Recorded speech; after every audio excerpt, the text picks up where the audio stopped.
ಆಕಾಶವಾಣಿ ಹಾಸನ ದ್ವಿತೀಯ ಪಿಯುಸಿ ಪರೀಕ್ಷಾ ಸಿದ್ಧತೆ ನೇರ ಫೋನ್ ಇನ್ ಸರಣಿ ಕಾರ್ಯಕ್ರಮ ಪ್ರಸಾರವಾಗುವುದು.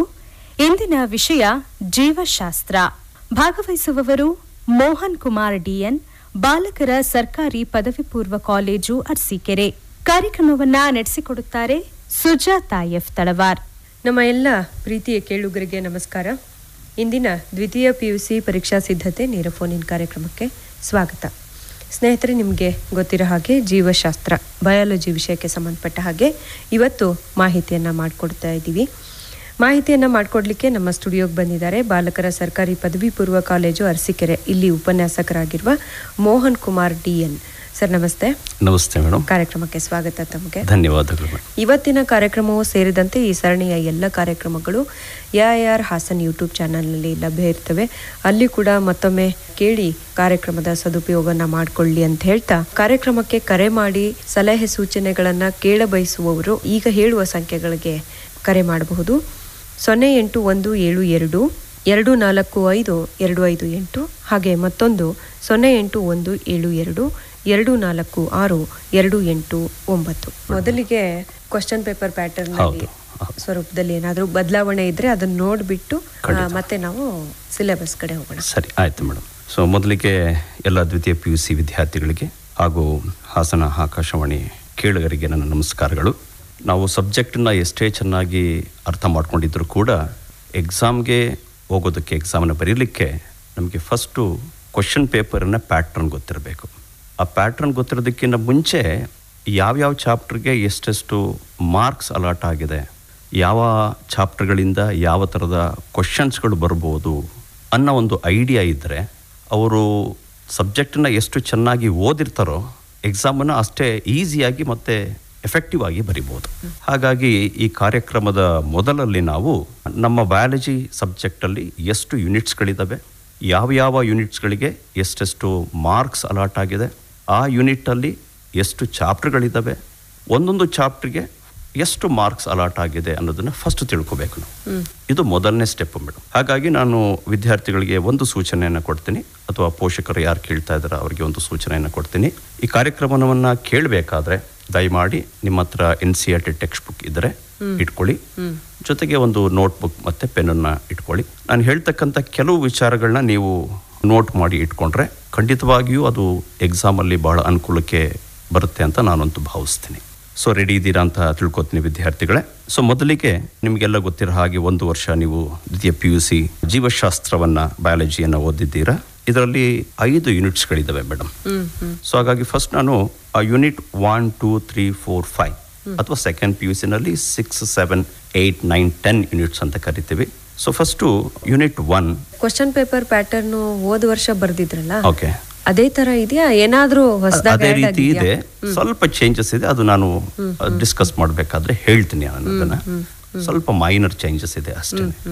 ಓದ್ಸಲಿ ಹೇಗಿತ್ತೋ ಅದೇ ಪ್ಯಾಟ್ರನು, ಓದ್ಸಲಿ ಯಾವ ಮಟ್ಟದಲ್ಲಿ ಇತ್ತೋ ಅದೇ ರೀತಿ ನಾವು ಕ್ವಶನ್ ಅನ್ನ ಕೇಳ್ತೀವಿ.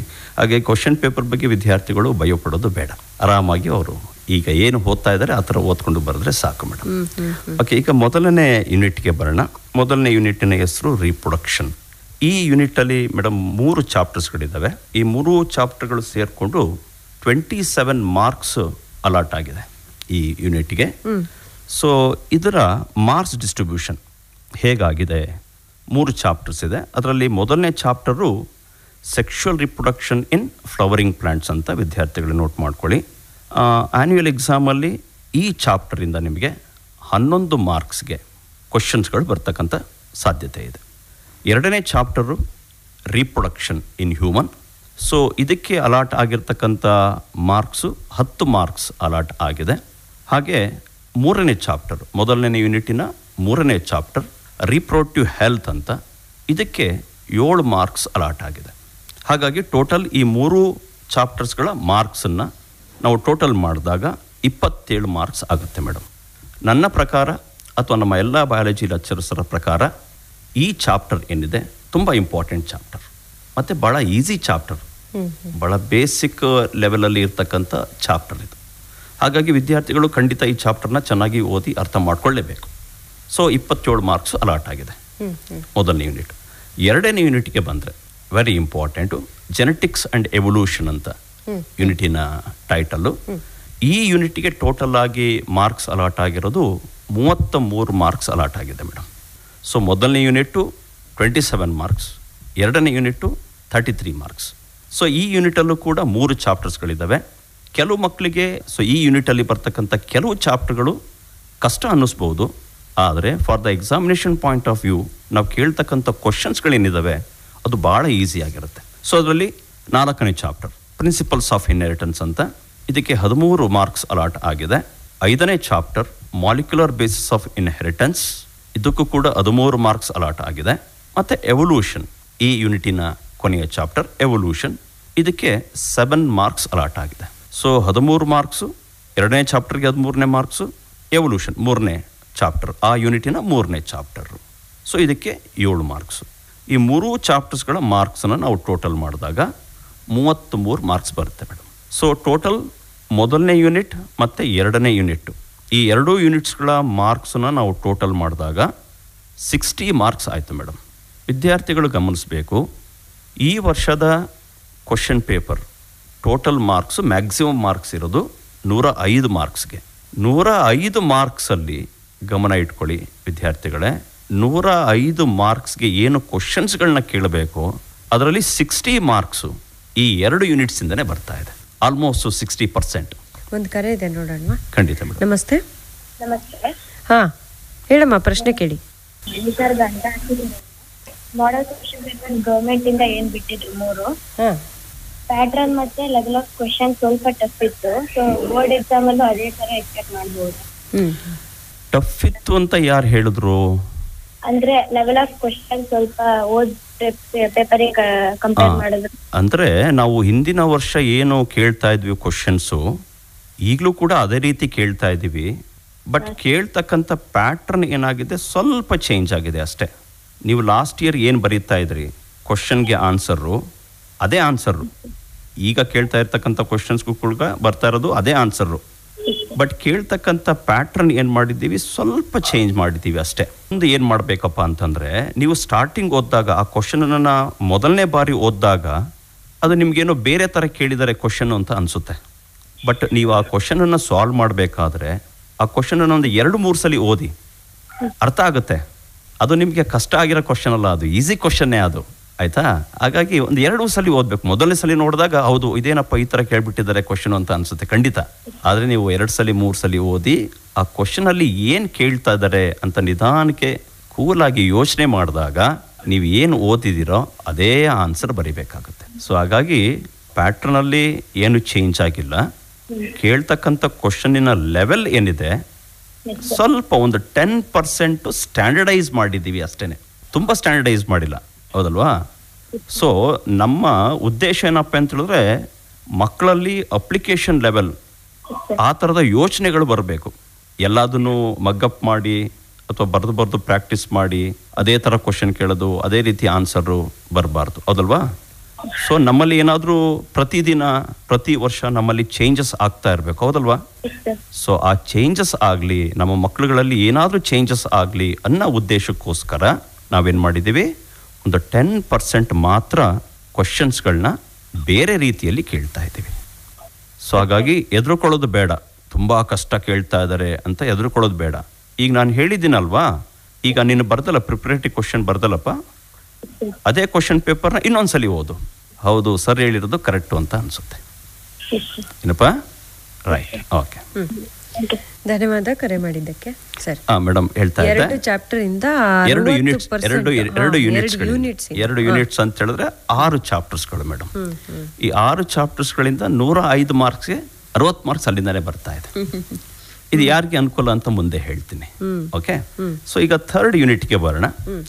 So biology in human welfare, ಇಲ್ಲಿ 2 ಚಾಪ್ಟರ್ಸ್ಗಳಿರೋದು. ಹ್ಯೂಮನ್ ಹೆಲ್ತ್ ಅಂಡ್ ಡಿಸೀಸ್ ಅಂತ, ಇದಕ್ಕೆ 11 ಮಾರ್ಕ್ಸ್ ನಿಗದಿಯಾಗಿದೆ. ಮತ್ತು ಮೈಕ್ರೋಬ್ಸ್ ಇನ್ ಹ್ಯೂಮನ್ ವೆಲ್ಫೇರ್ ಅಂತ, ಇದಕ್ಕೆ 7 ಮಾರ್ಕ್ಸ್ ಅಲಾಟ್ ಆಗಿದೆ ಮೇಡಮ್. ಸೊ ಟೋಟಲ್ 18 ಮಾರ್ಕ್ಸ್ ಆಗುತ್ತೆ ಈ 2 ಚಾಪ್ಟರ್ಸ್ಗಳು. ಸೊ 4ನೇ ಯೂನಿಟ್ಟು ಬಯೋಟೆಕ್ನಾಲಜಿ ಅಂತ, ಇಲ್ಲೂ ಕೂಡ 2 ಚಾಪ್ಟರ್ಸ್ಗಳಿದ್ದಾವೆ.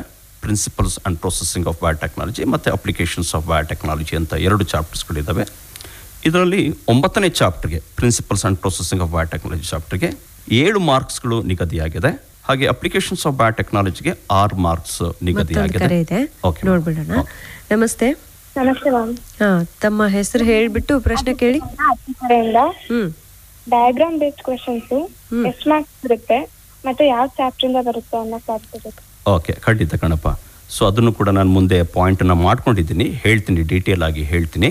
ಈಗ ನೀನು ಕೇಳಿರೋ ಪ್ರಶ್ನೆಗೆ ನಾವು ಡಯಾಗ್ರಾಮ್ ಅಥವಾ ಡಯಾಗ್ರಾಮ್ ಬೇಸ್ಡ್ ಕ್ವಶನ್ಸನ್ನು 15ರಿಂದ 18 ಮಾರ್ಕ್ಸ್ಗೆ ಅಥವಾ ಇನ್ಕ್ಲೂಡಿಂಗ್ ಸ್ಕಿಮ್ಯಾಟಿಕ್ ರೆಪ್ರೆಸೆಂಟೇಷನ್ ತೊಗೊಂಡ್ರೆ ಮ್ಯಾಕ್ಸಿಮಮ್ 20 ಮಾರ್ಕ್ಸ್ಗೆ ಎಕ್ಸ್ಪೆಕ್ಟ್ ಮಾಡ್ಬೋದು ಕಣಪ್ಪ.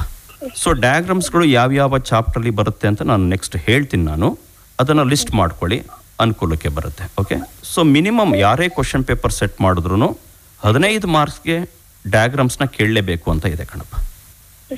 ಆಯಿತಾ? ಹಾಗಾಗಿ ನಾನು ಹೇಳ್ತಕ್ಕಂಥ ಡಯಾಗ್ರಾಮ್ಸ್ಗಳನ್ನ ನೀವು ಪ್ರಾಕ್ಟೀಸ್ ಮಾಡಿದ್ದೇ ಆದರೆ ಖಂಡಿತವಾಗಿಯೂ ನೀವು 15 ಮಾರ್ಕ್ಸನ್ನು ಭಾಳ ಈಸಿಯಾಗಿ ಸ್ಕೋರ್ ಮಾಡ್ಬೋದು. ಓಕೆ, ನೆಕ್ಸ್ಟ್ ಹೇಳ್ತೀನಿ ಯಾವ್ಯಾವ ಚಾಪ್ಟ್ರಲ್ಲಿ ಡಯಾಗ್ರಾಮ್ಸ್ ಯಾವ್ಯಾವ ಚಾಪ್ಟರ್ಸಿಂದ ಬರುತ್ತೆ ಅಂತ ಹೇಳ್ತೀನಿ ನಾನು. Okay, sir diagram based questions ಕೂಡ ಸ್ಪ್ಲಿಟ್ ಟೈಪ್ ಅಷ್ಟೇ ಬರುತ್ತಾ ಅಥವಾ ಬರೀ ಲೇಬಲಿಂಗ್ ಅಷ್ಟೇ ಇರುತ್ತಾ? ಅದನ್ನ ಬೇರೆ ಬೇರೆ ಪ್ಯಾಟ್ರನಲ್ಲಿ ಕೇಳ್ತೀವಿ ಕಣಪ್ಪ, ಸ್ಪ್ಲಿಟ್ ಮಾಡಲ್ಲ. ಡಯಾಗ್ರಾಮ್ ಬೇಸ್ಡ್ ಕ್ವಶನ್ನ ಸ್ಪ್ಲಿಟ್ ಮಾಡಲಿಕ್ಕೆ ಸಾಧ್ಯ ಇಲ್ಲ. ಸಪೋಸ್ ಒಂದು ಎಕ್ಸಾಂಪಲ್ ಕೊಡ್ತೀನಿ ನಾನು ನಿನಗೆ. ಲಾಸ್ಟ್ ಇಯರ್ ಹೇಗೆ ಕೇಳ್ತಾ ಇದ್ವಿ ಒಂದು ಕ್ವಶನ್ನು, ಮೊದಲನೇ ಚಾಪ್ಟರ್ನ ಎಕ್ಸಾಂಪಲ್ ಆಗಿ ತಗೊಳ್ಳೋಣ. ಸಪೋಸ್ ಅನೋಟ್ರೋಪಸ್ ಓವ್ಯೂಲ್ ಭಾಳ ಈಸಿಯಾಗಿ ಕೇಳ್ತಾ ಇದ್ವಿ. ಏನಂತ? Draw a neat label diagram of sectional view of anatropous ovule ಅಂತ ಕೇಳ್ತಾ ಇದ್ವಿ, ಹೌದಲ್ವಾ? ಬಹುಶಃ ಈ ಕ್ವಶನನ್ನು ನೀವು ಹಿಂದಿನ ಕ್ವಶನ್ ಪೇಪರ್ಗಳಲ್ಲಿ ನೋಡಿರ್ತೀರ. ಬಟ್ ಈ ಸಲ ಏನು ಮಾಡ್ತೀವಿ, ನಾವೇ ಡಯಾಗ್ರಾಮ್ ಕೊಟ್ಬಿಡ್ತೀವಿ. ಆ ಡಯಾಗ್ರಾಮಲ್ಲಿ ಏನು ಮಾಡ್ತೀವಿ, ನಾವು ಒಂದು ಲೇಬಲಿಂಗ್ನ ಕೊಡ್ತೀವಿ, ನಾವೇ ಕೊಟ್ಬಿಡ್ತೀನಿ. ಯಾವುದೋ ಒಂದು ಪಾರ್ಟನ್ನು ಎ ಅಂತ ಲೇಬಲ್ ಮಾಡ್ತೀವಿ, ಯಾವುದೋ ಒಂದು ಪಾರ್ಟನ್ನು ಬಿ ಅಂತ ಲೇಬಲ್ ಮಾಡ್ತೀವಿ. ಮಾಡಿ ಅದು ಯಾವುದು ಅಂತ ನೀವು ಗುರುತಿಸ್ಬೇಕಷ್ಟೆ. ಇದು ಒಂಥರ. ಎರಡನೇದೇನಪ್ಪ ಅಂತ ಹೇಳಿದ್ರೆ, ಈಗ ಏನು ಎ ಬಿ ಸಿ ಅಂತ ನಾವು ಡಯಾಗ್ರಾಮಲ್ಲಿ ಲೇಬಲ್ ಮಾಡಿದ್ದೀವಿ, ಅದರ ಫಂಕ್ಷನ್ ಏನು ಅಂತ ಕೇಳ್ಬೋದು. ಇದು ಡಯಾಗ್ರಾಮ್ ಬೇಸ್ಡ್ ಕ್ವಶನ್ ಆಗುತ್ತೆ. ಸೊ ಈ ಥರ ಚೇಂಜಸ್ ಆಗಿದೆ ಅಷ್ಟೇ. ಈ ಥರ ಚೇಂಜಸ್ ಬಿಟ್ಟರೆ ಬೇರೆ ಇನ್ಯಾವುದೇ ರೀತಿಯ ಚೇಂಜಸ್ ಇಲ್ಲ. ನೋಡಿ, ಅದೇ ಡಯಾಗ್ರಾಮು ಮಕ್ಕಳು ಅದನ್ನು ಓದಿರ್ತಾರೆ, ಡೈರೆಕ್ಟಾಗಿ ಡಯಾಗ್ರಾಮ್ನ ಕೇಳಿದಾಗ ಡ್ರಾ ಮಾಡ್ತಾರೆ, ಲೇಬಲ್ ಮಾಡ್ತಾರೆ. ಅದಕ್ಕೆ ಡಿಸ್ಕ್ರಿಪ್ಟಿವ್ ಟೈಪ್ ಟು ನೀವು ಕಲ್ತಿರ್ತೀರ, ನೀವು ಎಕ್ಸ್ಪ್ರೆಷನ್ ಕೂಡ ಕಲ್ತಿರ್ತೀರ ನೀವು. ಸೊ ನಾವೇನು ಮಾಡ್ತಾ ಇದ್ದೀವಿ, ನಾವೇ ಡಯಾಗ್ರಾಮ್ ಕೊಟ್ವಿ, ನಾವೇ ಲೇಬಲಿಂಗ್ ಕೊಟ್ವಿ, ಅದರ ಕೆಲಸವನ್ನು ಕೇಳ್ತಾ ಇದ್ದೀವಿ ಅಷ್ಟೇ. ಅರ್ಥ ಆಯ್ತೇನಪ್ಪ? ಕರೆ ಕಡಿತ ಆಗಿದೆ, ಅವರು ಕೇಳಿಸ್ಕೊಂಡಿರಬಹುದು ಅಂತ ಭಾವಿಸೋಣ. ಸೊ ಈಗ ನಾನು 4ನೇ ಯೂನಿಟ್ ಬಗ್ಗೆ ಹೇಳ್ತಾ ಇದ್ದೆ. 4ನೇ ಯೂನಿಟ್ಗೆ ಅಲಾಟ್ ಆಗಿರ್ತಕ್ಕಂಥ ವೇಟೇಜು 13 ಮಾರ್ಕ್ಸು. ಈಗ ಕೊನೆ ಯೂನಿಟಿಗೆ ಬರೋಣ. ಇಕಾಲಜಿ ಅಂತ ಯೂನಿಟಿನ ಹೆಸರು. ಅಲ್ಲಿ 3 ಚಾಪ್ಟರ್ಸ್ಗಳಿದ್ದಾವೆ. Organisms and population 6 marks weightage ಆಗಿದೆ. ಇಕೋಸಿಸ್ಟಮ್ 4 ಮಾರ್ಕ್ಸ್ ವೇಟೇಜ್ ಆಗಿದೆ. ಮತ್ತು ಬಯೋಡೈವರ್ಸಿಟಿ ಆ್ಯಂಡ್ ಇಟ್ಸ್ ಕನ್ಸರ್ವೇಷನ್ಗೆ 4 ಮಾರ್ಕ್ಸ್ ವೇಟೇಜ್ ಇದೆ. ಸೊ ಇದು ಕೂಡ ಭಾಳ ಸಿಂಪಲ್ ಚಾಪ್ಟರ್ಸ್ಗಳು, ಇಲ್ಲಿರ್ತಕ್ಕಂಥ ಚಾಪ್ಟರ್ಸ್ಗಳು. ಸೊ ಹಾಗಾಗಿ ಇದನ್ನೆಲ್ಲ ಟೋಟಲ್ ಮಾಡಿದ್ರೆ ನಮಗೆ 14 ಮಾರ್ಕ್ಸ್ ವೇಟೇಜ್ ಆಯಿತು ಈ ಯೂನಿಟ್ಗೆ. ಸೊ ಟೋಟಲ್ 105 ಮಾರ್ಕ್ಸ್ ಆಗುತ್ತೆ ಮೇಡಮ್. ಕರೆ ಇದೆ ಸರ್. ನಮಸ್ತೆ. Hello sir, good morning. Good morning. Good morning. ನಿಮ್ಮ ಹೆಸರು? ರೇವಂತ್ ಅಂತ. ಪ್ರಶ್ನೆ ಕೇಳಿ ರೇವಂತ್. ಸರ್, ಈ ಸತಿ ರಿವೈಸ್ ಕ್ವಶನ್ ಬ್ಯಾಂಕ್ ಬಿಟ್ಟಿದಾರಲ್ಲ ಗೌರ್ಮೆಂಟ್ ಇಂದ? ಹೌದು ಕಣ, ಹೇಳಪ್ಪ. ಸರ್, ಅದನ್ನ ತುಂಬಾ ಅದರಲ್ಲಿ ಕ್ವಶನ್ಸ್ ಅಪ್ಲಿಕೇಶನ್ ಲೆವೆಲ್ ಕ್ವಶನ್ಸ್ ಇದೆ. ಹೌದು. ಅದನ್ನ ಫೋಕಸ್ ಮಾಡಿದ್ರೆ ಕ್ವಶನ್ ಹೆಲ್ಪ್ ಆಗುತ್ತೆ ಎಕ್ಸಾಮಿಗೆ. ಖಂಡಿತ ಹೆಲ್ಪ್ ಆಗುತ್ತೆ. ಆ ಉದ್ದೇಶದಿಂದನೇ ಸಾಕಷ್ಟು ಜನ ಲೆಕ್ಚರ್ಸ್ಗಳು ತುಂಬ ಎಫರ್ಟ್ ಹಾಕಿ ಆ ಥರದ ಒಂದು ಕ್ವಶನ್ ಬ್ಯಾಂಕನ್ನು ನಿಮಗೆ ರಿಲೀಸ್ ಮಾಡಿದ್ದಾರೆ, ಮಕ್ಕಳಿಗೆ ಅನುಕೂಲ ಆಗಲಿ ಅಂತ. ಮತ್ತೆ ಅದರಿಂದ ಖಂಡಿತ ಎಕ್ಸ್ಪೆಕ್ಟ್ ಮಾಡ್ಬೋದು. 100% ಅಂತ ಹೇಳಲ್ಲ ನಾನು, 70% ಎಕ್ಸ್ಪೆಕ್ಟ್ ಮಾಡ್ಬೋದು. 60 to 70% ಕ್ವಶನ್ಸ್ಗಳನ್ನ ಎಕ್ಸ್ಪೆಕ್ಟ್ ಮಾಡ್ಬೋದು. ಯಾಕೆಂತೇಳಿದ್ರೆ ಕ್ವಶನ್ ಪೇಪರ್ನ ಯಾರು ಸೆಟ್ ಮಾಡ್ತಾರೆ ಅನ್ನೋದು ನಮಗೆ ಗೊತ್ತಾಗಲ್ಲ. ಅವ್ರು ಸೆಟ್ ಮಾಡಬೇಕಾದ್ರೆ ಅವ್ರ ಮೈಂಡ್ ಸೆಟ್ ಮೇಲೆ ಹೋಗುತ್ತೆ, ಹೌದಲ್ವಾ? ಈ ಕೇಳಿರೋ ಕ್ವಶನನ್ನೇ ಇನ್ನೂ ಒಂದು ಸ್ವಲ್ಪ ಚೇಂಜ್ ಮಾಡಿ ಕೇಳ್ಬೋದು.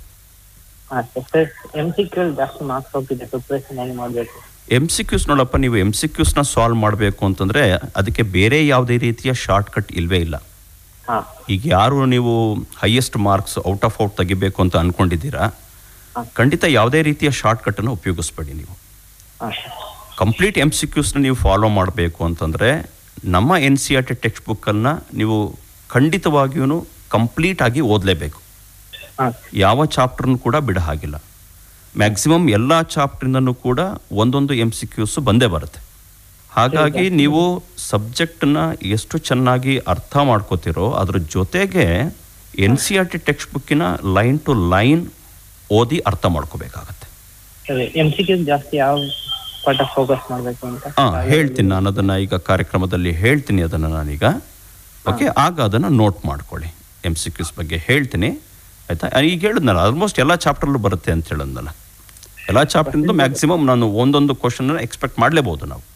ಎಷ್ಟು ಪರ್ಸೆಂಟೇಜ್ ಡಿಫಿಕಲ್ಟಿ ಇರುತ್ತೆ ಕ್ವಶನ್ ಪೇಪರ್? 15% ಅಷ್ಟೇ, 15%, ಆಯಿತಾ. ಇದಕ್ಕಿಂತ ಜಾಸ್ತಿ ಕೇಳಲಿಕ್ಕೆ ಆಗೋದೇ ಇಲ್ಲ, ಅದನ್ನು ಕೂಡ ಹೇಳ್ತೀನಿ ನಾನು, ಆಯಿತಾ. ಸೊ ಈಗ ಏನು ನಾವು ಹಾರ್ಟ್ಸ್ ಅಂತ ಮಾಡಿದ್ದೀವಿ, ಲಾಸ್ಟ್ ಸೆಕ್ಷನ್ನು ಪಾರ್ಟ್ ಡಿನಲ್ಲಿ ಲಾಸ್ಟ್ ಸೆಕ್ಷನ್ 6 ಏನಿದೆ, that is exclusively for arts.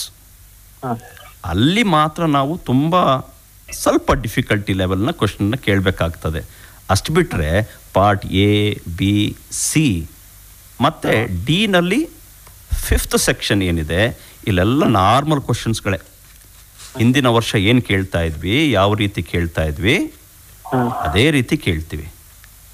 So ಕೊನೆ ಸೆಕ್ಷನ್ನು 6 ಏನಿದೆ, ಅಲ್ಲಿ 3 ಕ್ವಶನ್ಸ್ ಇರುತ್ತೆ. 5 ಮಾರ್ಕ್ಸಿನ 3 ಕ್ವಶನ್ಸ್ಗಳಿರ್ತವೆ. ಆ 3 ಕ್ವಶನ್ಸ್ಗಳಲ್ಲಿ ನೀವು 1 ಕ್ವಶನ್ ಮಾತ್ರ ಅಟೆಂಡ್ ಮಾಡಬೇಕು, ಹೌದಲ್ವಾ? ಆ 3 ಕ್ವಶನ್ಸ್ ಏನಿದೆ ಅದು ಹಾರ್ಟ್ಸ್ ಲೆವೆಲಲ್ಲಿ ಇರುತ್ತೆ. 3 ಕ್ವಶನ್ಸ್ ಅಂದರೆ 15 ಮಾರ್ಕ್ಸ್ ಆಯಿತು ಅಲ್ವೇನಪ್ಪ? ನೀವು ಅಟೆಂಡ್ ಮಾಡಬೇಕಾಗಿರೋದು ಎಷ್ಟು ಕ್ವಶನ್ನು? 1 ಕ್ವಶನ್, 5 ಮಾರ್ಕ್ಸ್, ಹೌದಲ್ವಾ? ಹಾಗಾಗಿ ಬಯಾಲಜಿ ಕ್ವಶನ್ ಪೇಪರು ತುಂಬ ಡಿಫಿಕಲ್ಟಿಯಾಗಿ ಬರ್ತಾ ಇದೆ ಅಂತಕ್ಕಂಥ ಒಂದು ಮೈಂಡ್ ಸೆಟ್ಟನ್ನು ನಿಮ್ಮ ತಲೆಯಿಂದ ತೆಗೆದುಬಿಡಿ. ನೀವು ಚೆನ್ನಾಗಿ ಓದಿದ್ದೀರಾ ಅಂತ ಹೇಳಿದ್ರೆ ಯಾವ ರೀತಿ ಕ್ವಶನ್ ಕೇಳಿದ್ರೇನು, ಹೌದಲ್ವಾ? ಸೊ ಫಸ್ಟು ನಿಮ್ಮ ಕಾನ್ಸಂಟ್ರೇಷನ್ ಓದಿನ ಕಡೆ ಇಡಲಿ. ಕ್ವಶನ್ ಪೇಪರ್ ಕಷ್ಟ ಬರುತ್ತೆ ಅಂತ ಯೋಚನೆ ಮಾಡಬೇಡಿ, ಆಯಿತಾ? ಈಸಿ ಇರುತ್ತೆ. 15%ಗೆ ಮಾತ್ರ ನಾವು ಹಾರ್ಟ್ಸ್ ಲೆವೆಲ್ ಕ್ವಶನನ್ನು ಕೇಳ್ತೀವಿ. ಕ್ಲಿಯರ್? ಅಂದ್ರೆ ಅದನ್ನ ಅಟೆಂಡ್ ಮಾಡಕ್ಕೆ ಆಗಲ್ಲ ಅಂತ ಇಲ್ಲ ಮೇಡಮ್, ಆ ಥರ ಏನಿಲ್ಲ. ಆಗ್ನೇ ಲಾಸ್ಟ್ ವಿದ್ಯಾರ್ಥಿ ಫೋನ್ ಮಾಡಿದಾಗ ನಾನು ಹೇಳಿದೆ, ಕ್ವಶನ್ ಅದೇನೆ, ಆನ್ಸರ್ ಅದೇನೆ, ಬಟ್ ಕೇಳ್ತಕ್ಕಂಥ ಪ್ಯಾಟರ್ನ್ ಸ್ವಲ್ಪ ಚೇಂಜ್ ಆಗಿದೆ ಅಷ್ಟೇ, ಇನ್ನೇನಿಲ್ಲ.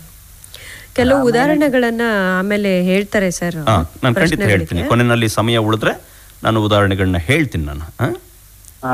ಸರಿ ಸರಿ, ಓಕೆ, ಥ್ಯಾಂಕ್ ಯು ಮೇಡಮ್. ಇದಿಷ್ಟು ನಮ್ಮ ಸೆಕೆಂಡ್ PUC ಬಯಾಲಜಿಯ ವೆಯ್ಟೇಜ್ ಬಗ್ಗೆ ಆಯಿತು. ಇದು ಬಹಳ ಇಂಪಾರ್ಟೆಂಟ್. ಮಕ್ಕಳು ಓದೋದಕ್ಕಿಂತ ಮುಂಚೆ ಫಸ್ಟ್ ಇದನ್ನು ತಿಳ್ಕೊಬೇಕು. ಈಗ ಕ್ವಶನ್ ಪೇಪರ್ ಪ್ಯಾಟರ್ನ್ಗೆ ಬರೋಣ. ಹೋದ ವರ್ಷ ಏನು ಪ್ಯಾಟರ್ನ್ ಇತ್ತು ಅದೇ ಪ್ಯಾಟರ್ನ್, ಯಾವುದೇ ರೀತಿಯ ಚೇಂಜಸ್ ಆಗಿಲ್ಲ. ಏನು ಪ್ಯಾಟರ್ನ್ ಅಂತ ಹೇಳ್ತೀನಿ. ಅದರಲ್ಲಿ part A, part B, part C ಮತ್ತು ಪಾರ್ಟ್ ಡಿ, ಇಷ್ಟು ಪಾರ್ಟ್ಸ್ಗಳಿದ್ದಾವೆ ಮೇಡಮ್. ಸೊ ಪಾರ್ಟ್ ಎನಲ್ಲಿ ಸೆಕ್ಷನ್ 1 ಮತ್ತು ಸೆಕ್ಷನ್ 2 ಅಂತ ಬರುತ್ತೆ. ಇದು ಕೂಡ ಭಾಳ ಇಂಪಾರ್ಟೆಂಟ್. ಎಲ್ಲ ರೀತಿಯ ನಮ್ಮ ವಿದ್ಯಾರ್ಥಿಗಳನ್ನ ನೋಡಿದ್ರೆ ಅಲ್ಲಿ 3 ಕ್ಯಾಟಗರಿ ಆಫ್ ವಿದ್ಯಾರ್ಥಿಗಳು ಬರ್ತಾರೆ. ಸ್ಲೋ ಬ್ಲೂಮರ್ಸ್ ಅಂತ ಬರ್ತಾರೆ, ಅವರೇಜ್ ಸ್ಟೂಡೆಂಟ್ಸ್ ಅಂತ ಬರ್ತಾರೆ, ಮತ್ತು ಹೈ ಅಚೀವರ್ಸ್ ಅಂತ ಬರ್ತಾರೆ. ಸೊ ಈಗ ನಾನು ಏನು ಹೇಳ್ತೀನಿ, ಇದು ಎಲ್ಲ ಕ್ಯಾಟಗರಿ ಆಫ್ ವಿದ್ಯಾರ್ಥಿಗಳಿಗೆ ಅನುಕೂಲ ಆಗ್ತಕ್ಕಂಥದ್ದು. ಸೊ ಈಗ MCQs ಇದೆಯಲ್ಲ, ಇದು ಪಾರ್ಟ್ ಎ ಸೆಕ್ಷನ್ 1ನಲ್ಲಿ ಬರ್ತಕ್ಕಂಥದ್ದು. 15 ಕ್ವಶನ್ಸ್ ಇರುತ್ತೆ ಮೇಡಮ್. ಅವನು ಬಯಾಲಜಿನ 1 ವರ್ಷ ಓದಿದ್ದಾನೆ ಅಂತಂದರೆ ಮಿನಿಮಮ್ 10 ಕ್ವಶನ್ಸನ್ನ ಈಸಿಯಾಗಿ ಸಾಲ್ವ್ ಮಾಡ್ಬೋದು ಮೇಡಮ್. ನಾನು ಹೇಳ್ತಾ ಇರೋದು ಸ್ಲೋ ಬ್ಲೂಮರ್ಸ್ಗೆ. ಆ ಸ್ಲೋ ಬ್ಲೂಮರು ಕೂಡ ಬಯಾಲಜಿನ ತಕ್ಕ ಮಟ್ಟಿಗೆ ಓದಿದ್ದಾನೆ ಅಂತಂದರೆ ಔಟ್ ಆಫ್ 15 10 ಮಾರ್ಕ್ಸನ್ನು ಸ್ಕೋರ್ ಮಾಡ್ಬೋದು. ಸೊ ಈ ಥರದ 15 ಕ್ವಶನ್ಸ್ಗಳು ಇರ್ತವೆ ಪಾರ್ಟ್ ಎ ಸೆಕ್ಷನ್ 1ನಲ್ಲಿ. ಪಾರ್ಟ್ ಎ ಸೆಕ್ಷನ್ 2ಗೆ ಬಂದರೆ ಭಾಳ ಈಸಿ, ಫಸ್ಟ್ ಸ್ಟ್ಯಾಂಡರ್ಡ್ ಕ್ವಶನ್ ಅಂತ ಹೇಳ್ಬೋದು ನಾವು. ಹೇಗೆ ಅಂತ ಹೇಳಿದ್ರೆ ಅಲ್ಲಿ ನಾವು 5 ಫಿಲ್ ಇನ್ ದ ಬ್ಲ್ಯಾಂಕ್ಸ್ಗಳನ್ನ ಕೇಳ್ತೀವಿ ಮೇಡಮ್.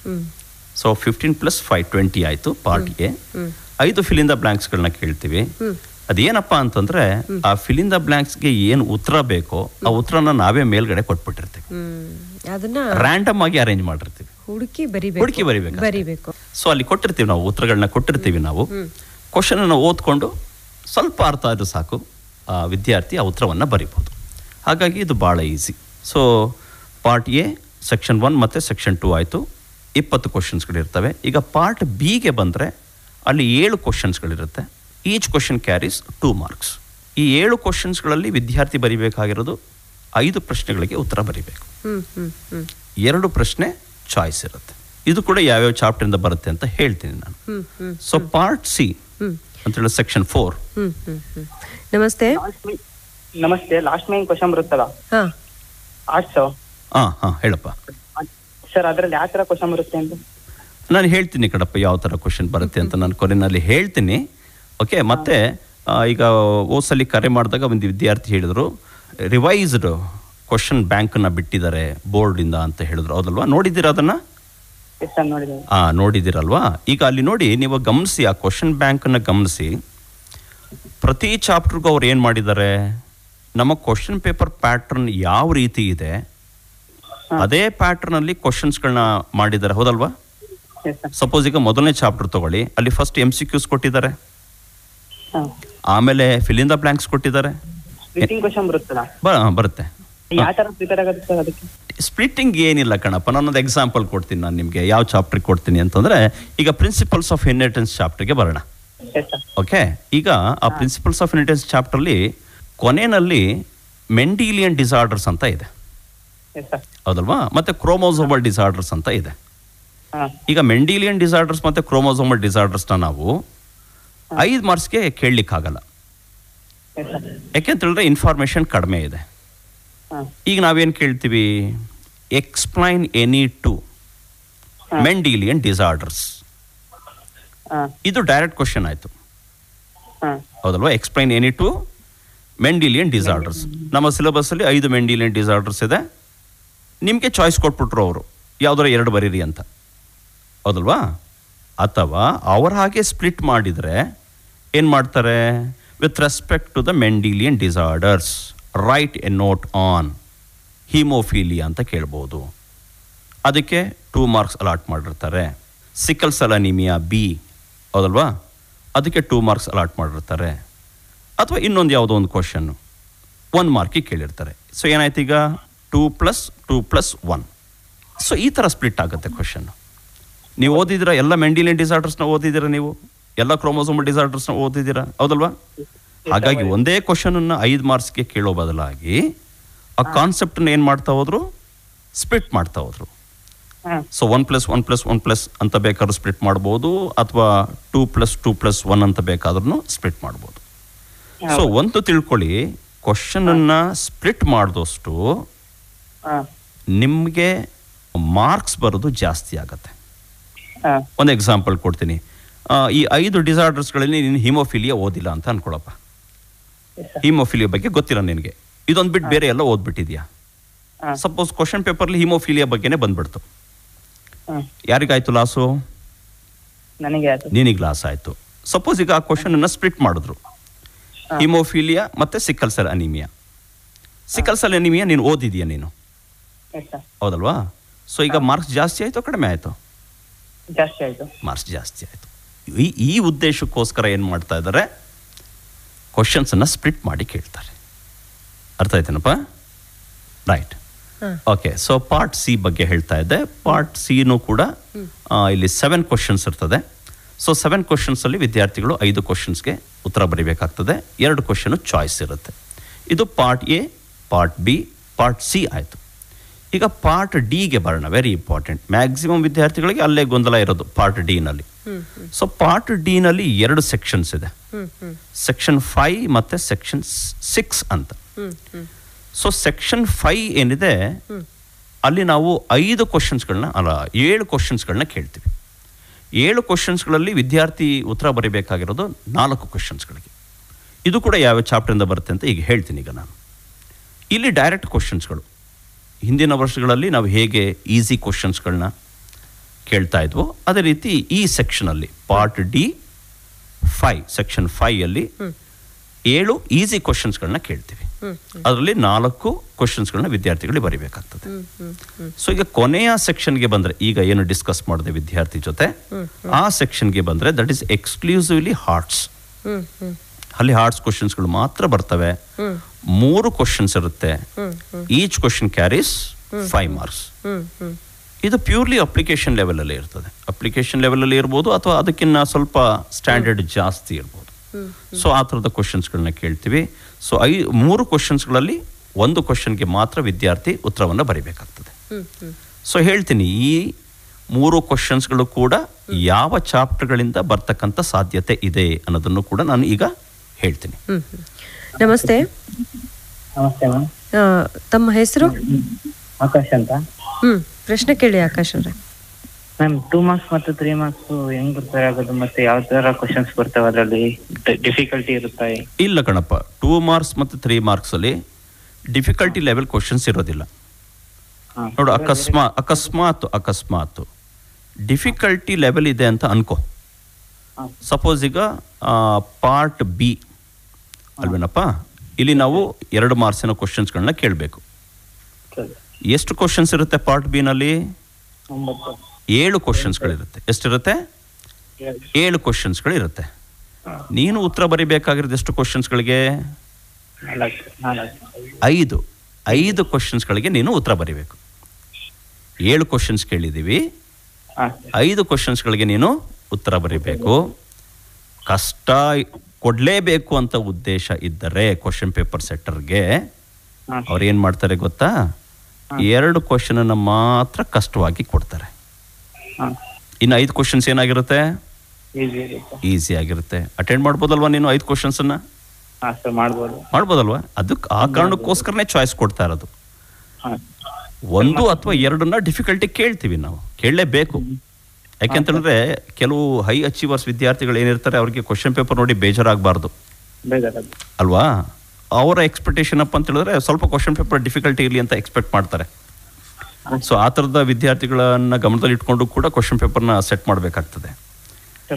ಲಾಸ್ಟ್ ಮೈನ್ ಕ್ವಶನ್ ಗೆ ಯಾವ ಪಾರ್ಟ್ ಆಫ್ ಫೋಕಸ್ ಮಾಡಬೇಕು ಹೇಳ್ತೀನಿ ಅದನ್ನ ನೆಕ್ಸ್ಟ್ ಬರ್ತೀನಿ. ಈಗ ಅದನ್ನ ಹೇಳ್ತೀನಿ, ಯಾವ ಚಾಪ್ಟರ್ ಮೇಲೆ ಫೋಕಸ್ ಮಾಡಬೇಕು ಅಂತ. ರೇಡಿಯೋ ಕೇಳ್ತಿದ್ದೀರಲ್ವಾ? ಕೇಳಿ ಕಾರ್ಯಕ್ರಮ ಪೂರ್ತಿ ಕೇಳಿ, ನಿಮ್ಮ ಪ್ರಶ್ನೆಗಳಿಗೆ ಕೂಡ ಉತ್ತರ ನಾನು ಹೇಳ್ತೀನಿ, ಎಲ್ಲ ಕಂಪ್ಲೀಟ್ ಹೇಳ್ತೀನಿ. ಓಕೆ ಸರ್, ಈಗ ಎಲ್ಲಾ ಮಕ್ಕಳು ಪ್ರಶ್ನೆ ಕೇಳ್ತಿರೋದು ಏನಂತಂದ್ರೆ ಡಿಫಿಕಲ್ಟ್ ಆಗಿರೋ ಪ್ರಶ್ನೆಗಳು ಯಾವ ಈ ವಿಚಾರ ಅದು ಹೇಗೆ ಸ್ಪ್ರೆಡ್ ಆಯ್ತು ಅಂತ ಗೊತ್ತಿಲ್ಲ. ಅಂತ ಹೇಳ್ತಿದ್ದೀರಲ್ಲ ಸರ್ ಬಂದವರೆಲ್ಲ. ಹಾರ್ಡ್ ಕ್ವಶನ್ ಅದು ಒಂದು ಸೆಕ್ಷನ್ ಅಷ್ಟೇ, ಹೋಲ್ ಕ್ವಶನ್ ಪೇಪರ್ ಅಲ್ಲ. ಕ್ವಶನ್ ಪೇಪರ್ ಅದು ಒಂದು ಸೆಕ್ಷನ್ ಅಲ್ಲ. ಈಗ ಅವ್ರು ಕೇಳೋದೇನಂದ್ರೆ ಹೇಗ್ ಬರ್ಬಹುದು ಅಂತ. ಹೇಗ್ ಬರ್ಬೋದು ಅನ್ನೋದಕ್ಕೆ ವೆರಿ ಸಿಂಪಲ್. ನಾನು ಆಗ್ಲೇ ಹೇಳಿದ್ನಲ್ಲ, ಬೋರ್ಡ್ ಇಂದ ಬಿಟ್ಟಿರ್ತಕ್ಕಂಥ ರಿವೈಸ್ಡ್ ಮಾಡೆಲ್ ಕ್ವಶನ್ ಬ್ಯಾಂಕ್. ನೀವು ಯಾವ್ದಾದ್ರು ಒಂದ್ ತಿಳಿಸಿ ಹೇಳೋದಾದ್ರೆ, ಈಗ ನಾನು ಕೊನೆಯಲ್ಲಿ ಖಂಡಿತ ಹೇಳ್ತೀನಿ. ಈಗ ನೀವೇನ್ ಹೇಳಿದ್ರಿ, ಉತ್ತರ ಅದೇ ಇರುತ್ತೆ, ಪ್ರಶ್ನೆಗಳು ಸ್ವರೂಪ ಬದಲಾಗಿರುತ್ತೆ ಅಂತ ಹೇಳಿದ್ರಿ. ಅದನ್ನ ಹೇಳ್ಬೋದಾ? ಖಂಡಿತ ಹೇಳ್ತೀನಿ ಮೇಡಮ್. ಸಪೋಸ್ ಈಗ ಸೆಕೆಂಡ್ ಚಾಪ್ಟರ್ಗೆ ಒಂದು ಕ್ವಶನ್ ಹೇಳ್ತೀನಿ. ಒಂದು ಡಯಾಗ್ರಾಮ್ ನ ಕೊಟ್ಟಿದ್ದೀವಿ ನಾವು, ಒಂದು ಹ್ಯೂಮನ್ ಮೇಲ್ ರಿಪ್ರೊಡಕ್ಟಿವ್ ಸಿಸ್ಟಮ್ ನ ಡಯಾಗ್ರಾಮ್ ನ ಕೊಟ್ಟಿದ್ದೀವಿ. ಕ್ವಶನ್ ನ ಹೇಳ್ತೀನಿ. ಇದು 3rd ಚಾಪ್ಟರ್ಗೆ, ಮ್ಯಾನ್ಯುಯಲ್ ಹೆಲ್ತ್ ಅಂಡ್ ಡಿಸೀಸ್ ಚಾಪ್ಟರ್ಗೆ. Shown below is the surgical method of contraception in human males ಅಂತ ಕೊಟ್ಟಿದ್ದೀವಿ. ಅದ್ರ ಕೆಳಗಡೆ ಒಂದು ಡಯಾಗ್ರಾಮ್ ನ ಕೊಟ್ಟಿದ್ದೀವಿ, ರಿಪ್ರೊಡಕ್ಟಿವ್ ಹೆಲ್ತ್ಗೆ ಸಂಬಂಧಪಟ್ಟ ಕ್ವಶನ್ ಇದು. ಆ ಡಯಾಗ್ರಾಮ್ ನ ಕೊಟ್ಟು ಕೆಳಗಡೆ 3 ಕ್ವಶನ್ಸ್ ನ ಕೊಟ್ಟಿದ್ದೀವಿ ನಾವು. Each question carries 1 mark. ಏನು ಹೇಳುತ್ತೆ ಅದು? Give the technical term for the process shown above. ಇದು ವಸೆಕ್ಟಮಿಗೆ ಸಂಬಂಧಪಟ್ಟ ಕ್ವಶನ್ 3rd ಚಾಪ್ಟರ್ಲಿ ಬರ್ತದೆ. ಡಯಾಗ್ರಾಮ್ ನ ಕೊಟ್ಟಿದ್ದೀವಿ. ಡಯಾಗ್ರಾಮ್ ನೋಡಿದ ತಕ್ಷಣ ವಿದ್ಯಾರ್ಥಿಗೆ ಗೊತ್ತಾಗ್ಬಿಡುತ್ತೆ. ನಾವು ಅಲ್ಲಿ ವ್ಯಾಸ್ ಡಿಫರೆನ್ಷಿಯನ್ನ ಕಟ್ ಮಾಡಿರ್ತಕ್ಕಂಥ ಪಿಕ್ಚರ್ ಇರ್ತದೆ ಅದನ್ನ. ಸೊ ಈಗ ಅದ್ರ ಮೇಲೆ ಕೇಳ್ತಾ ಇದೆ, give the technical term for the process shown above ಅಂತ ಇದೆ. ಸೊ ಇದಕ್ಕೆ 1 marks. Next, what is the principle behind it as a contraceptive method. ಇದಕ್ಕೆ ಒಂದೇ ವರ್ಡ್ ಅಲ್ಲಿ ಉತ್ತರ ಬಂದ್ಬಿಡ್ತದೆ, ಅದಕ್ಕೆ 1 marks. How is the process carried out, ಇದಕ್ಕೆ 1 ಮಾರ್ಕ್ಸ್. ನಾವು ಹಿಂದೆ ಹೇಗೆ ಕೇಳ್ತಾ ಇದ್ವಿ, ರೈಟ್ ನೋಟ್ ಆನ್ ವ್ಯಾಸೆಕ್ಟಮಿ ಅಥವಾ ರೈಟ್ ನೋಟ್ ಆನ್ ಟ್ಯೂಬೆಕ್ಟಮಿ ಅಂತ ಡೈರೆಕ್ಟ್ ಆಗಿ ಕೇಳ್ತಾ ಇದ್ವಿ. ಈಗ ಏನಾಯ್ತು, ಉತ್ತರ ಅದೇನೆ. ಡಯಾಗ್ರಾಮ್ ಕೊಟ್ವಿ, ಡಯಾಗ್ರಾಮ್ ಅನ್ನ ಸ್ಪ್ಲಿಟ್ ಮಾಡಿ ಕ್ವಶನ್ ಅನ್ನ ಕೇಳ್ತಾ ಇದ್ವಿ. ಹುಡುಗನ್ ಗೊತ್ತು, ಉತ್ತರ ಗೊತ್ತು, ಎಲ್ಲ ಕಂಪ್ಲೀಟ್ ಗೊತ್ತು. ಆದ್ರೆ ಏನ್ ಮಾಡಿದ್ವಿ, ಸ್ವಲ್ಪ ಚೇಂಜ್ ಮಾಡಿದ್ವಿ. ಡೈರೆಕ್ಟ್ ಆಗಿ ವ್ಯಾಸೆಕ್ಟಮಿ ಅಥವಾ ಟ್ಯೂಬೆಕ್ಟಮಿ ಅಂತ ಕೇಳೋ ಬದಲು ಈ ಡಯಾಗ್ರಾಮ್ ಇದೆ, NCERT ಟೆಕ್ಸ್ಟ್ ಬುಕ್ ಅಲ್ಲಿ ಈ ಡಯಾಗ್ರಾಮ್ ಇದೆ. ಆ ಡಯಾಗ್ರಾಮ್ ನೋಡಿದ ತಕ್ಷಣ ಗೊತ್ತಾಗ್ಬಿಡುತ್ತೆ ವಿದ್ಯಾರ್ಥಿಗೆ, ಹೌದು ಇದ್ರ ಬಗ್ಗೆನೇ ಕ್ವಶನ್ ಕೇಳ್ತಾರೆ. ಇಷ್ಟೇ ಚೇಂಜಸ್. ಹಾಗಾಗಿ ಟೆಕ್ಸ್ಟ್ ಬುಕ್ಗೆ ಅವರು ಸ್ಟಿಕ್ ಆನ್ ಆಗಬೇಕು. ಟೆಕ್ಸ್ಟ್ ಬುಕ್ ಬಿಟ್ಟು ಬೇರೆ ಏನು ಓದೋದು ಬೇಕಾಗಿಲ್ಲ. ಮತ್ತೆ ಬೇರೆ ಏನಾದ್ರು ಓದಿ ಅದರಿಂದ ಅನಾಹುತ ಮಾಡ್ಕೊಳ್ಳೋದು ಬೇಡ. ನಾವು ಏನೇ ಕ್ವಶನ್ಸ್ ಕೇಳಿದ್ರು ಈ 105 ಮಾರ್ಕ್ಸ್ ಏನ್ ಕ್ವಶನ್ಸ್ ಕೇಳ್ತಾ ಇದೀವಿ ಅದು ಕಂಪ್ಲೀಟ್ NCERT ಟೆಕ್ಸ್ಟ್ ಬುಕ್ ಇಂದಾನೆ ಬರ್ತಕ್ಕಂಥ. ಹಾಗಾಗಿ ಬೇರೆ ಬುಕ್ ಬಗ್ಗೆ ವಿದ್ಯಾರ್ಥಿಗಳು ಯೋಚನೆ ಮಾಡೋದೇ ಬೇಡ. ಆಮೇಲೆ ಮಾರ್ಕೆಟ್ ಅಲ್ಲಿ ಸಿಗೋ ಹೌದು, ಇಲ್ಲ. ಗೈಡ್ಗಳು, ಇಲ್ಲ, ಇಲ್ಲ, ಆಮೇಲೆ ಇಲ್ಲ. ಯೂಟ್ಯೂಬ್ ಇದೆಲ್ಲ ಸರ್, ಹೌದು, ಹೌದು, ಎಲ್ಲರೂ ಹೌದು, ಏನೇನೋ ಹೌದು, ಹೌದು. ಬಿಡ್ತಿರ್ತಾರೆ. ಓಕೆ, ಸರಿ ಮೇಡಮ್. ಸೊ ಈಗ ಕ್ವಶನ್ ಪೇಪರ್ದ ಲಾಸ್ಟ್ ಪಾಯಿಂಟ್ ಹೇಳ್ಬಿಡ್ತೀನಿ ವಿದ್ಯಾರ್ಥಿಗಳೇ. ಸೊ ನಿಮ್ಮ ಸ್ಟ್ಯಾಂಡರ್ಡ್ ಕ್ವಶನ್ ಪೇಪರ್ಲಿ ಬಹುಶಃ ನೀವು ಅಬ್ಸರ್ವ್ ಮಾಡಿರ್ಬೋದು. ಸೊ ಟೋಟಲ್ 44 ಕ್ವಶನ್ಸ್ಗಳಿರುತ್ತದೆ. ಸೊ ಚಾಯ್ಸ್ನೆಲ್ಲ ಬಿಟ್ಟು ವಿದ್ಯಾರ್ಥಿ 44 ಕ್ವಶನ್ಸ್ಗಳಲ್ಲಿ 35 ಕ್ವಶನ್ಸ್ಗಳಿಗೆ ಉತ್ತರವನ್ನು ಬರೀಬೇಕಾಗುತ್ತೆ. ಸೊ 9 ಕ್ವಶನ್ಸ್ಗಳು ಚಾಯ್ಸ್ ಇರುತ್ತೆ. Choice except section A, part A ನ ಬಿಟ್ಟು, ಪಾರ್ಟ್ ಬಿ, ಪಾರ್ಟ್ ಸಿ ಮತ್ತೆ ಪಾರ್ಟ್ ಡಿ, ಈ ಸೆಕ್ಷನ್ಸ್ಗಳಲ್ಲಿ ಮಾತ್ರ ಚಾಯ್ಸ್ ಇರುತ್ತೆ. ಇನ್ನು ಯಾವ ಅಂದರೆ ಮೊದಲನೇ ಪಾರ್ಟ್ಗೆ ಚಾಯ್ಸ್ ಇರೋದಿಲ್ಲ. MCQs 15 MCQs, 5 fill in the ಬ್ಲ್ಯಾಂಕ್ಸ್ಗಳನ್ನ ಕಂಪಲ್ಸರಿ ವಿದ್ಯಾರ್ಥಿಗಳು ಅಟೆಂಡ್ ಮಾಡಲೇಬೇಕು. ಯಾಕೆಂತ ಹೇಳಿದ್ರೆ ಅದು ಪಾಸಿಗೆ ಡಿಸೈಡ್ ಮಾಡ್ತಕ್ಕಂಥ ಸೆಕ್ಷನ್ ಅದು. ಇದಿಷ್ಟು ಕ್ವಶನ್ ಪೇಪರ್ ಬಗ್ಗೆ ವಿದ್ಯಾರ್ಥಿಗಳೇ. ಸೊ ನೆಕ್ಸ್ಟ್ ಬರೋಣ. ಯಾವುದೋ ವಿದ್ಯಾರ್ಥಿ ಕೇಳ್ತಾ ಇದ್ರು ಕರೆ ಮಾಡಿದಾಗ, ಸೊ ಯಾವ ಚಾಪ್ಟರ್ಗಳಿಂದ ನಾವು 5 ಮಾರ್ಕ್ಸ್ ಕ್ವಶನ್ಸನ್ನು ಎಕ್ಸ್ಪೆಕ್ಟ್ ಮಾಡ್ಬೋದು ಅಂತ ಹೇಳ್ತೀವಿ. ಸೊ ಈಗ ಬೋರ್ಡಿಂದ ಏನು 3 ಮಾಡೆಲ್ ಪೇಪರ್ಸ್ಗಳನ್ನ ಬಿಟ್ಟಿದ್ದಾರೆ, ಅದನ್ನು ಅನಾಲಿಸಿಸ್ ಮಾಡಿ ನೋಡಿದಾಗ ಪಾರ್ಟ್ ಬಿ ಸೆಕ್ಷನ್ 5, ಸೆಕ್ಷನ್ 5ನಲ್ಲಿ 7 ಕ್ವಶನ್ಸ್ ಇರುತ್ತೆ ಅಂತ ಹೇಳಿದೆ. 5 ಪ್ರಶ್ನೆಗಳಿಗೆ ಉತ್ತರವನ್ನು ಬರೀಬೇಕು. ಅದರಲ್ಲಿ ಚಾಪ್ಟರ್ 1 ವಿದ್ಯಾರ್ಥಿಗಳೇ ನೋಟ್ ಮಾಡ್ಕೊಳ್ಳಿ. ಪಾರ್ಟ್ ಡಿ ಸೆಕ್ಷನ್ 5 7 ಕ್ವಶನ್ಸ್ಗಳು ಇರುತ್ತೆ. ನೀವು 5 ಪ್ರಶ್ನೆಗಳಿಗೆ ಉತ್ತರವನ್ನು ಬರೀಬೇಕು. ಯಾವ ಚಾಪ್ಟ್ರಿಂದ ನಾವು 5 ಮಾರ್ಕ್ಸ್ನ ಕ್ವಶನ್ಸ್ನ ಎಕ್ಸ್ಪೆಕ್ಟ್ ಮಾಡ್ಬೋದು ಅಂತ ಹೇಳ್ತಾ ಇದ್ದೀನಿ. ಸೊ ಗುರ್ತಾಕೊಳ್ಳಿ. Chapter 1, chapter 2, chapter 4, chapter 5, chapter 7, chapter 9, chapter 10, chapter 11. ನೋಡಿ, ಇಷ್ಟು ಚಾಪ್ಟರ್ಸ್ಗಳಿಂದ ನೀವು ಪಾರ್ಟ್ ಡಿಗೆ ಸೆಕ್ಷನ್ 5ಗೆ ನೀವು ಕ್ವಶನನ್ನು ಎಕ್ಸ್ಪೆಕ್ಟ್ ಮಾಡ್ಬೋದು. ನೆಕ್ಸ್ಟ್ ಅದೇ ರೀತಿ ಹಾರ್ಟ್ಸ್ಗೆ ಬಂದರೆ ವೆರಿ ಇಂಪಾರ್ಟೆಂಟ್. ತುಂಬ ಜನ ಕೇಳ್ತಾ ಇದ್ದಾರೆ ಯಾವ ಚಾಪ್ಟರಿಂದ ಬರುತ್ತೆ ಆ 3 ಕ್ವಶನ್ಸ್ಗಳು ಅಂತ. ಸೊ ಅನಾಲಿಸಿಸ್ನ ಪ್ರಕಾರ ನಾವು ಏನು 3 ಮಾಡೆಲ್ ಪೇಪರ್ಲಿ ಕ್ವಶನ್ಸ್ನ ಕೇಳಿದ್ದೀವಿ, ಅದು ಮೊದಲನೇ ಚಾಪ್ಟರಿಂದ ಬಂದಿದೆ, 4ನೇ ಚಾಪ್ಟರಿಂದ ಬಂದಿದೆ, 5ನೇ ಚಾಪ್ಟರಿಂದ ಬಂದಿದೆ, 9 ಮತ್ತು 11 ಚಾಪ್ಟರಿಂದ ಬಂದಿದೆ. ಹಾಗಾಗಿ ಈ ಚಾಪ್ಟರ್ಗಳ ಮೇಲೆ ಸ್ವಲ್ಪ ವಿದ್ಯಾರ್ಥಿಗಳು ಹೆಚ್ಚು ಗಮನ ಹರಿಸಿದ್ರೆ, ಸೊ ಹಾರ್ಟ್ಸ್ ಸೆಕ್ಷನ್ ಏನಿದೆ, ಹಾರ್ಟ್ ಸೆಕ್ಷನ್ನ ಖಂಡಿತವಾಗಿ ಅಟೆಂಡ್ ಮಾಡ್ಬೋದು. ಸೊ ಮತ್ತೊಮ್ಮೆ ಹೇಳ್ತೀನಿ, ಲಾಸ್ಟ್ ಪಾರ್ಟ್ ಡಿ ಸೆಕ್ಷನ್ 6 ಇದು ಹಾರ್ಟ್ಸ್ಗೆ ಸಂಬಂಧಪಟ್ಟಿದ್ದು. 3 ಕ್ವಶನ್ಸ್ಗಳು ಇರ್ತದೆ. Each question carries 5 marks. 3 ಕ್ವಶನ್ಸ್ಗಳಲ್ಲಿ ವಿದ್ಯಾರ್ಥಿ 1 ಕ್ವಶನನ್ನು ಅಟೆಂಡ್ ಮಾಡಬೇಕು. ಈ ಕ್ವಶನ್ಸ್ಗಳು ಯಾವ ಚಾಪ್ಟರ್ಗಳಿಂದ ಬರುತ್ತೆ ಅಂತಂದರೆ chapter 1, chapter 4, chapter 5, chapter 9, chapter 11. 100% ಅಂತ ಹೇಳಲ್ಲ, ಮ್ಯಾಕ್ಸಿಮಮ್ ಅಸುರೆನ್ಸ್ ಕೊಡ್ತೀನಿ. ರೈಟ್. ಈಗ ಮಿಸ್ಸಿಂಗ್ ಚಾಪ್ಟರ್ ಯಾವುದು ಅಂದರೆ 5 ಮಾರ್ಕ್ಸ್ಗೆ ಯಾವ ಚಾಪ್ಟರಿಂದ ಕೇಳಿಲ್ಲ ನಾವು. ಸೊ ಯಾವ ಚಾಪ್ಟ್ರು 5 ಮಾರ್ಕ್ಸಿಂದ ಕೇಳಿಲ್ವೋ, ಇಟ್ ಈಸ್ ಅಂಡರ್ಸ್ಟುಡ್ ಆ ಚಾಪ್ಟರ್ಗಳಿಂದ 3 ಮತ್ತು 2ನೇ ಮಾರ್ಕ್ಸ್ಗಳಿಗೆ ಕ್ವಶನ್ಸ್ಗಳು ಬರ್ತವೆ ಅಂತ. ಸರ್ ಅಂದಮೇಲೆ ಈಗ ಹೇಳಿದ್ರಲ್ಲ 5 ಮಾರ್ಕ್ಸಿಂದ ಅದರಿಂದ ಬರಲ್ವಾ? ಖಂಡಿತ ಬರುತ್ತೆ. ಅದರಿಂದನೂ ಕೂಡ 3 ಮಾರ್ಕ್ಸ್ಗೂ ಬರುತ್ತೆ, 2 ಮಾರ್ಕ್ಸ್ಗೂ ಬರುತ್ತೆ, 1 ಮಾರ್ಕ್ಗೂ ಬರುತ್ತೆ. ನಾನು ಹೇಳ್ತಾ ಇರೋದು ಯಾವ ಚಾಪ್ಟರ್ಗಳಿಂದ 5 ಮಾರ್ಕ್ಸ್ಗೆ ಬರಲ್ಲ. ಸೊ ನೋಟ್ ಹಾಕೊಳ್ಳಿ. Chapter 3, chapter 6, chapter 8, chapter 12, chapter 13 last chapter. ಈ ಚಾಪ್ಟರ್ಗಳಿಂದ ನಾವು 5 ಮಾರ್ಕ್ಸ್ಗೆ ಕ್ವಶನ್ಸ್ಗಳನ್ನ ಕೇಳ್ತಕ್ಕಂಥ ಸಾಧ್ಯತೆ ಭಾಳ ಕಡಿಮೆ. ಯಾಕೆ ಅಂತ ಕೇಳ್ಬೋದು. ಯಾಕೆ ಸರ್ ಕೇಳಲ್ಲ? ಯಾಕೆಂತ ಹೇಳಿದ್ರೆ ವೇಟೇಜ್ ಇರೋದೇ ಕಡಿಮೆ. ಸಪೋಸ್ ಈಗ ನೀವು 3ನೇ ಚಾಪ್ಟರ್ನ ಎಕ್ಸಾಂಪಲ್ ಆಗಿ ತೊಗೊಂಡ್ರೆ ಆ ಚಾಪ್ಟರ್ಗಿರೋದು ಬರೀ 6 ಮಾರ್ಕ್ಸ್ ವೇಟೇಜ್ ಇದೆ. ಈಗ ನಾನು 5 ಮಾರ್ಕ್ಸ್ಗೆ 1 ಕ್ವಶನ್ ಕೇಳಿಬಿಟ್ರೆ ಉಳ್ಕೊಳ್ಳೋದು 1 ಮಾರ್ಕ್ಸ್. ದೊಡ್ಡ ಚಾಪ್ಟರ್ ಓದಿರ್ತಾನೆ ಮಗು, ಅದ್ರಲ್ಲಿ ಯಾವುದೋ ಒಂದು ಕಾರ್ನರಿಂದ ನಾನು 1 ಕ್ವಶನ್ 5 ಮಾರ್ಕ್ಸಿಗೆ ಕೇಳಿಬಿಟ್ರೆ ಮಿಕ್ಕಿದ ಕಾನ್ಸೆಪ್ಟ್ ಎಲ್ಲ ಮಿಸ್ ಆಗಿಬಿಡುತ್ತೆ. ಹಾಗಾಗಿ ಯೂಶ್ವಲಿ ನಾವೇನು ಮಾಡ್ತೀವಿ, ಸಪೋಸ್ ಈಗ ಆ ಚಾಪ್ಟರ್ಗೆ 6 ಮಾರ್ಕ್ಸ್ ವೇಟೇಜ್ ಇದೆ ಅಂತಂದರೆ 3 ಮಾರ್ಕ್ಸಿಗೆ 1 ಕೇಳ್ಬೋದು, 2 ಮಾರ್ಕ್ಸಿಗೆ 1 ಕೇಳ್ಬೋದು, 1 ಮಾರ್ಕಿಗೆ 1 ಕೇಳ್ಬೋದು. ಸೊ ಆ ಚಾಪ್ಟರಿಂದ 3 ಕಾನ್ಸೆಪ್ಟ್ಸ್ಗಳು ಏನಾಗ್ತಾ ಇದ್ದಾವೆ, ಕವರ್ ಆಗ್ತಾ ಇದೆ. ಸೊ ಅದು ಹಾಗಾಗಿ 3ನೇ ಚಾಪ್ಟ್ರು, 6ನೇ ಚಾಪ್ಟ್ರು, 8ನೇ ಚಾಪ್ಟ್ರು, 12ನೇ ಚಾಪ್ಟ್ರು ಮತ್ತು 13ನೇ ಚಾಪ್ಟರ್ಗಳಿಂದ ನಾವು 5 ಮಾರ್ಕ್ಸ್ನ ಕ್ವಶನ್ಸ್ಗಳನ್ನ ಎಕ್ಸ್ಪೆಕ್ಟ್ ಮಾಡೋದು 90% ಕಡಿಮೆ ಅಂತ ಹೇಳ್ತೇವೆ. ರೈಟ್. ಸೊ ಇದು ಒಂದು ವಿದ್ಯಾರ್ಥಿಗಳು ಗಮನದಲ್ಲಿ ಇಟ್ಕೋಬೇಕು. ಸೊ ಇನ್ನೊಂದು ಹಾರ್ಟ್ಸ್ಗೆ ಸಂಬಂಧಪಟ್ಟಿದ್ದು ವೆರಿ ಇಂಪಾರ್ಟೆಂಟು. 3 ಕ್ವಶನ್ಸ್ ಇರುತ್ತೆ ಅಂತ ಹೇಳಿದೆ ನಾನು. ಆ 3 ಕ್ವಶನ್ಸ್ಗಳಲ್ಲಿ 2 ಕ್ವಶನ್ಸ್ಗಳೇನಿದ್ದಾವೆ ಅದು ಹಾರ್ಟ್ಸ್ ಲೆವೆಲಲ್ಲಿ ಇರುತ್ತೆ. 2 ಕ್ವಶನ್ಸ್ಗಳೇನಿದ್ದಾವೆ ಆ 2 ಕ್ವಶನ್ಸ್ಗಳು ಮೊದಲ 2 ಯೂನಿಟ್ಸಿಂದನೇ ಬಂದಿರುತ್ತೆ. ಇನ್ನು ಒಂದು ಕ್ವಶನ್ ಏನಿದೆ ಅದು ಯೂನಿಟ್ 3, ಯೂನಿಟ್ 4, ಯೂನಿಟ್ 5. ಮ್ಯಾಕ್ಸಿಮಮ್ ಸ್ಟೂಡೆಂಟ್ಸ್ಗಳು 2 ಯೂನಿಟ್ಸ್ಗಳನ್ನ ಓದೇ ಇರ್ತಾರೆ, ಕಂಪಲ್ಸರಿ ಓದಿರ್ತಾರೆ. ಯಾಕೆಂತೇಳಿದ್ರೆ ಅಲ್ಲಿರೋದೆಲ್ಲ ಈಸಿ ಚಾಪ್ಟರ್ಸ್ಗಳು. ಹಾಗಾಗಿ ಹಾರ್ಟ್ಸಲ್ಲೂ ಕೂಡ ನೋಡಿ ಏನು ಮಾಡ್ತಾ ಇದ್ದೀವಿ ನಾವು, ಮಕ್ಕಳ ಹಿತದೃಷ್ಟಿಯನ್ನು ನಾವು ಗಮನದಲ್ಲಿ ಇಟ್ಕೊಂಡು ಅಲ್ಲೂ ಕೂಡ ಅವನಿಗೆ ಮಾರ್ಕ್ಸ್ ಬರಬೇಕು ಅಂತ ನಾವೇನು ಮಾಡ್ತಾ ಇದ್ದೀವಿ, ಮೊದಲನೇ ಯೂನಿಟ್ ಮತ್ತು 2ನೇ ಯೂನಿಟಿಂದನೇ ಹಾರ್ಟ್ಸ್ಗೆ ಸಂಬಂಧಪಟ್ಟ 2 ಕ್ವಶನ್ಸ್ಗಳನ್ನ ಕೇಳ್ತಾ ಇದ್ದೀವಿ. ಸೊ ಹಾಗಾಗಿ ಇದೊಂದು ಕೂಡ ಅನುಕೂಲ. ಸೊ ಈಗ ಬಹುಶಃ ಇಷ್ಟು ವಿದ್ಯಾರ್ಥಿಗಳಿಗೆ ಗೊತ್ತಾಗಿದೆ ಅಂತ ಅನ್ಕೋತೀನಿ.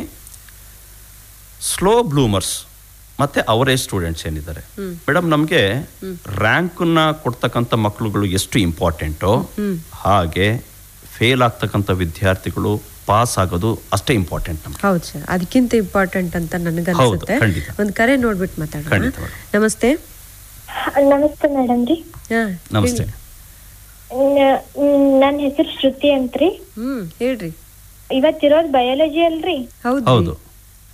ಹೌದ್ರಿ ಸರಿ. ಬಯಾಲಜಿ ರೀ, ಡೈರೆಕ್ಟ್ ಕ್ವಶನ್ಸ್ ಬರ್ತಾವ ಅಥವಾ ಇಂಡೈರೆಕ್ಟ್ ಕ್ವಶನ್ಸ್ ಬರ್ತಾವ್ರಿ? ನೋಡಪ್ಪ, ಪಾರ್ಟ್ ಬಿ, ಪಾರ್ಟ್ ಸಿ ಮತ್ತೆ ಪಾರ್ಟ್ ಡಿ ನಲ್ಲಿ ಸೆಕ್ಷನ್ 5 ಈ 3 ಸೆಕ್ಷನ್ಸ್ಗಳಿಗೆ ಆಲ್ಮೋಸ್ಟ್ ಡೈರೆಕ್ಟ್ ಕ್ವಶನ್ಸ್ ಕೇಳ್ತೀವಿ ಕಣಪ್ಪ.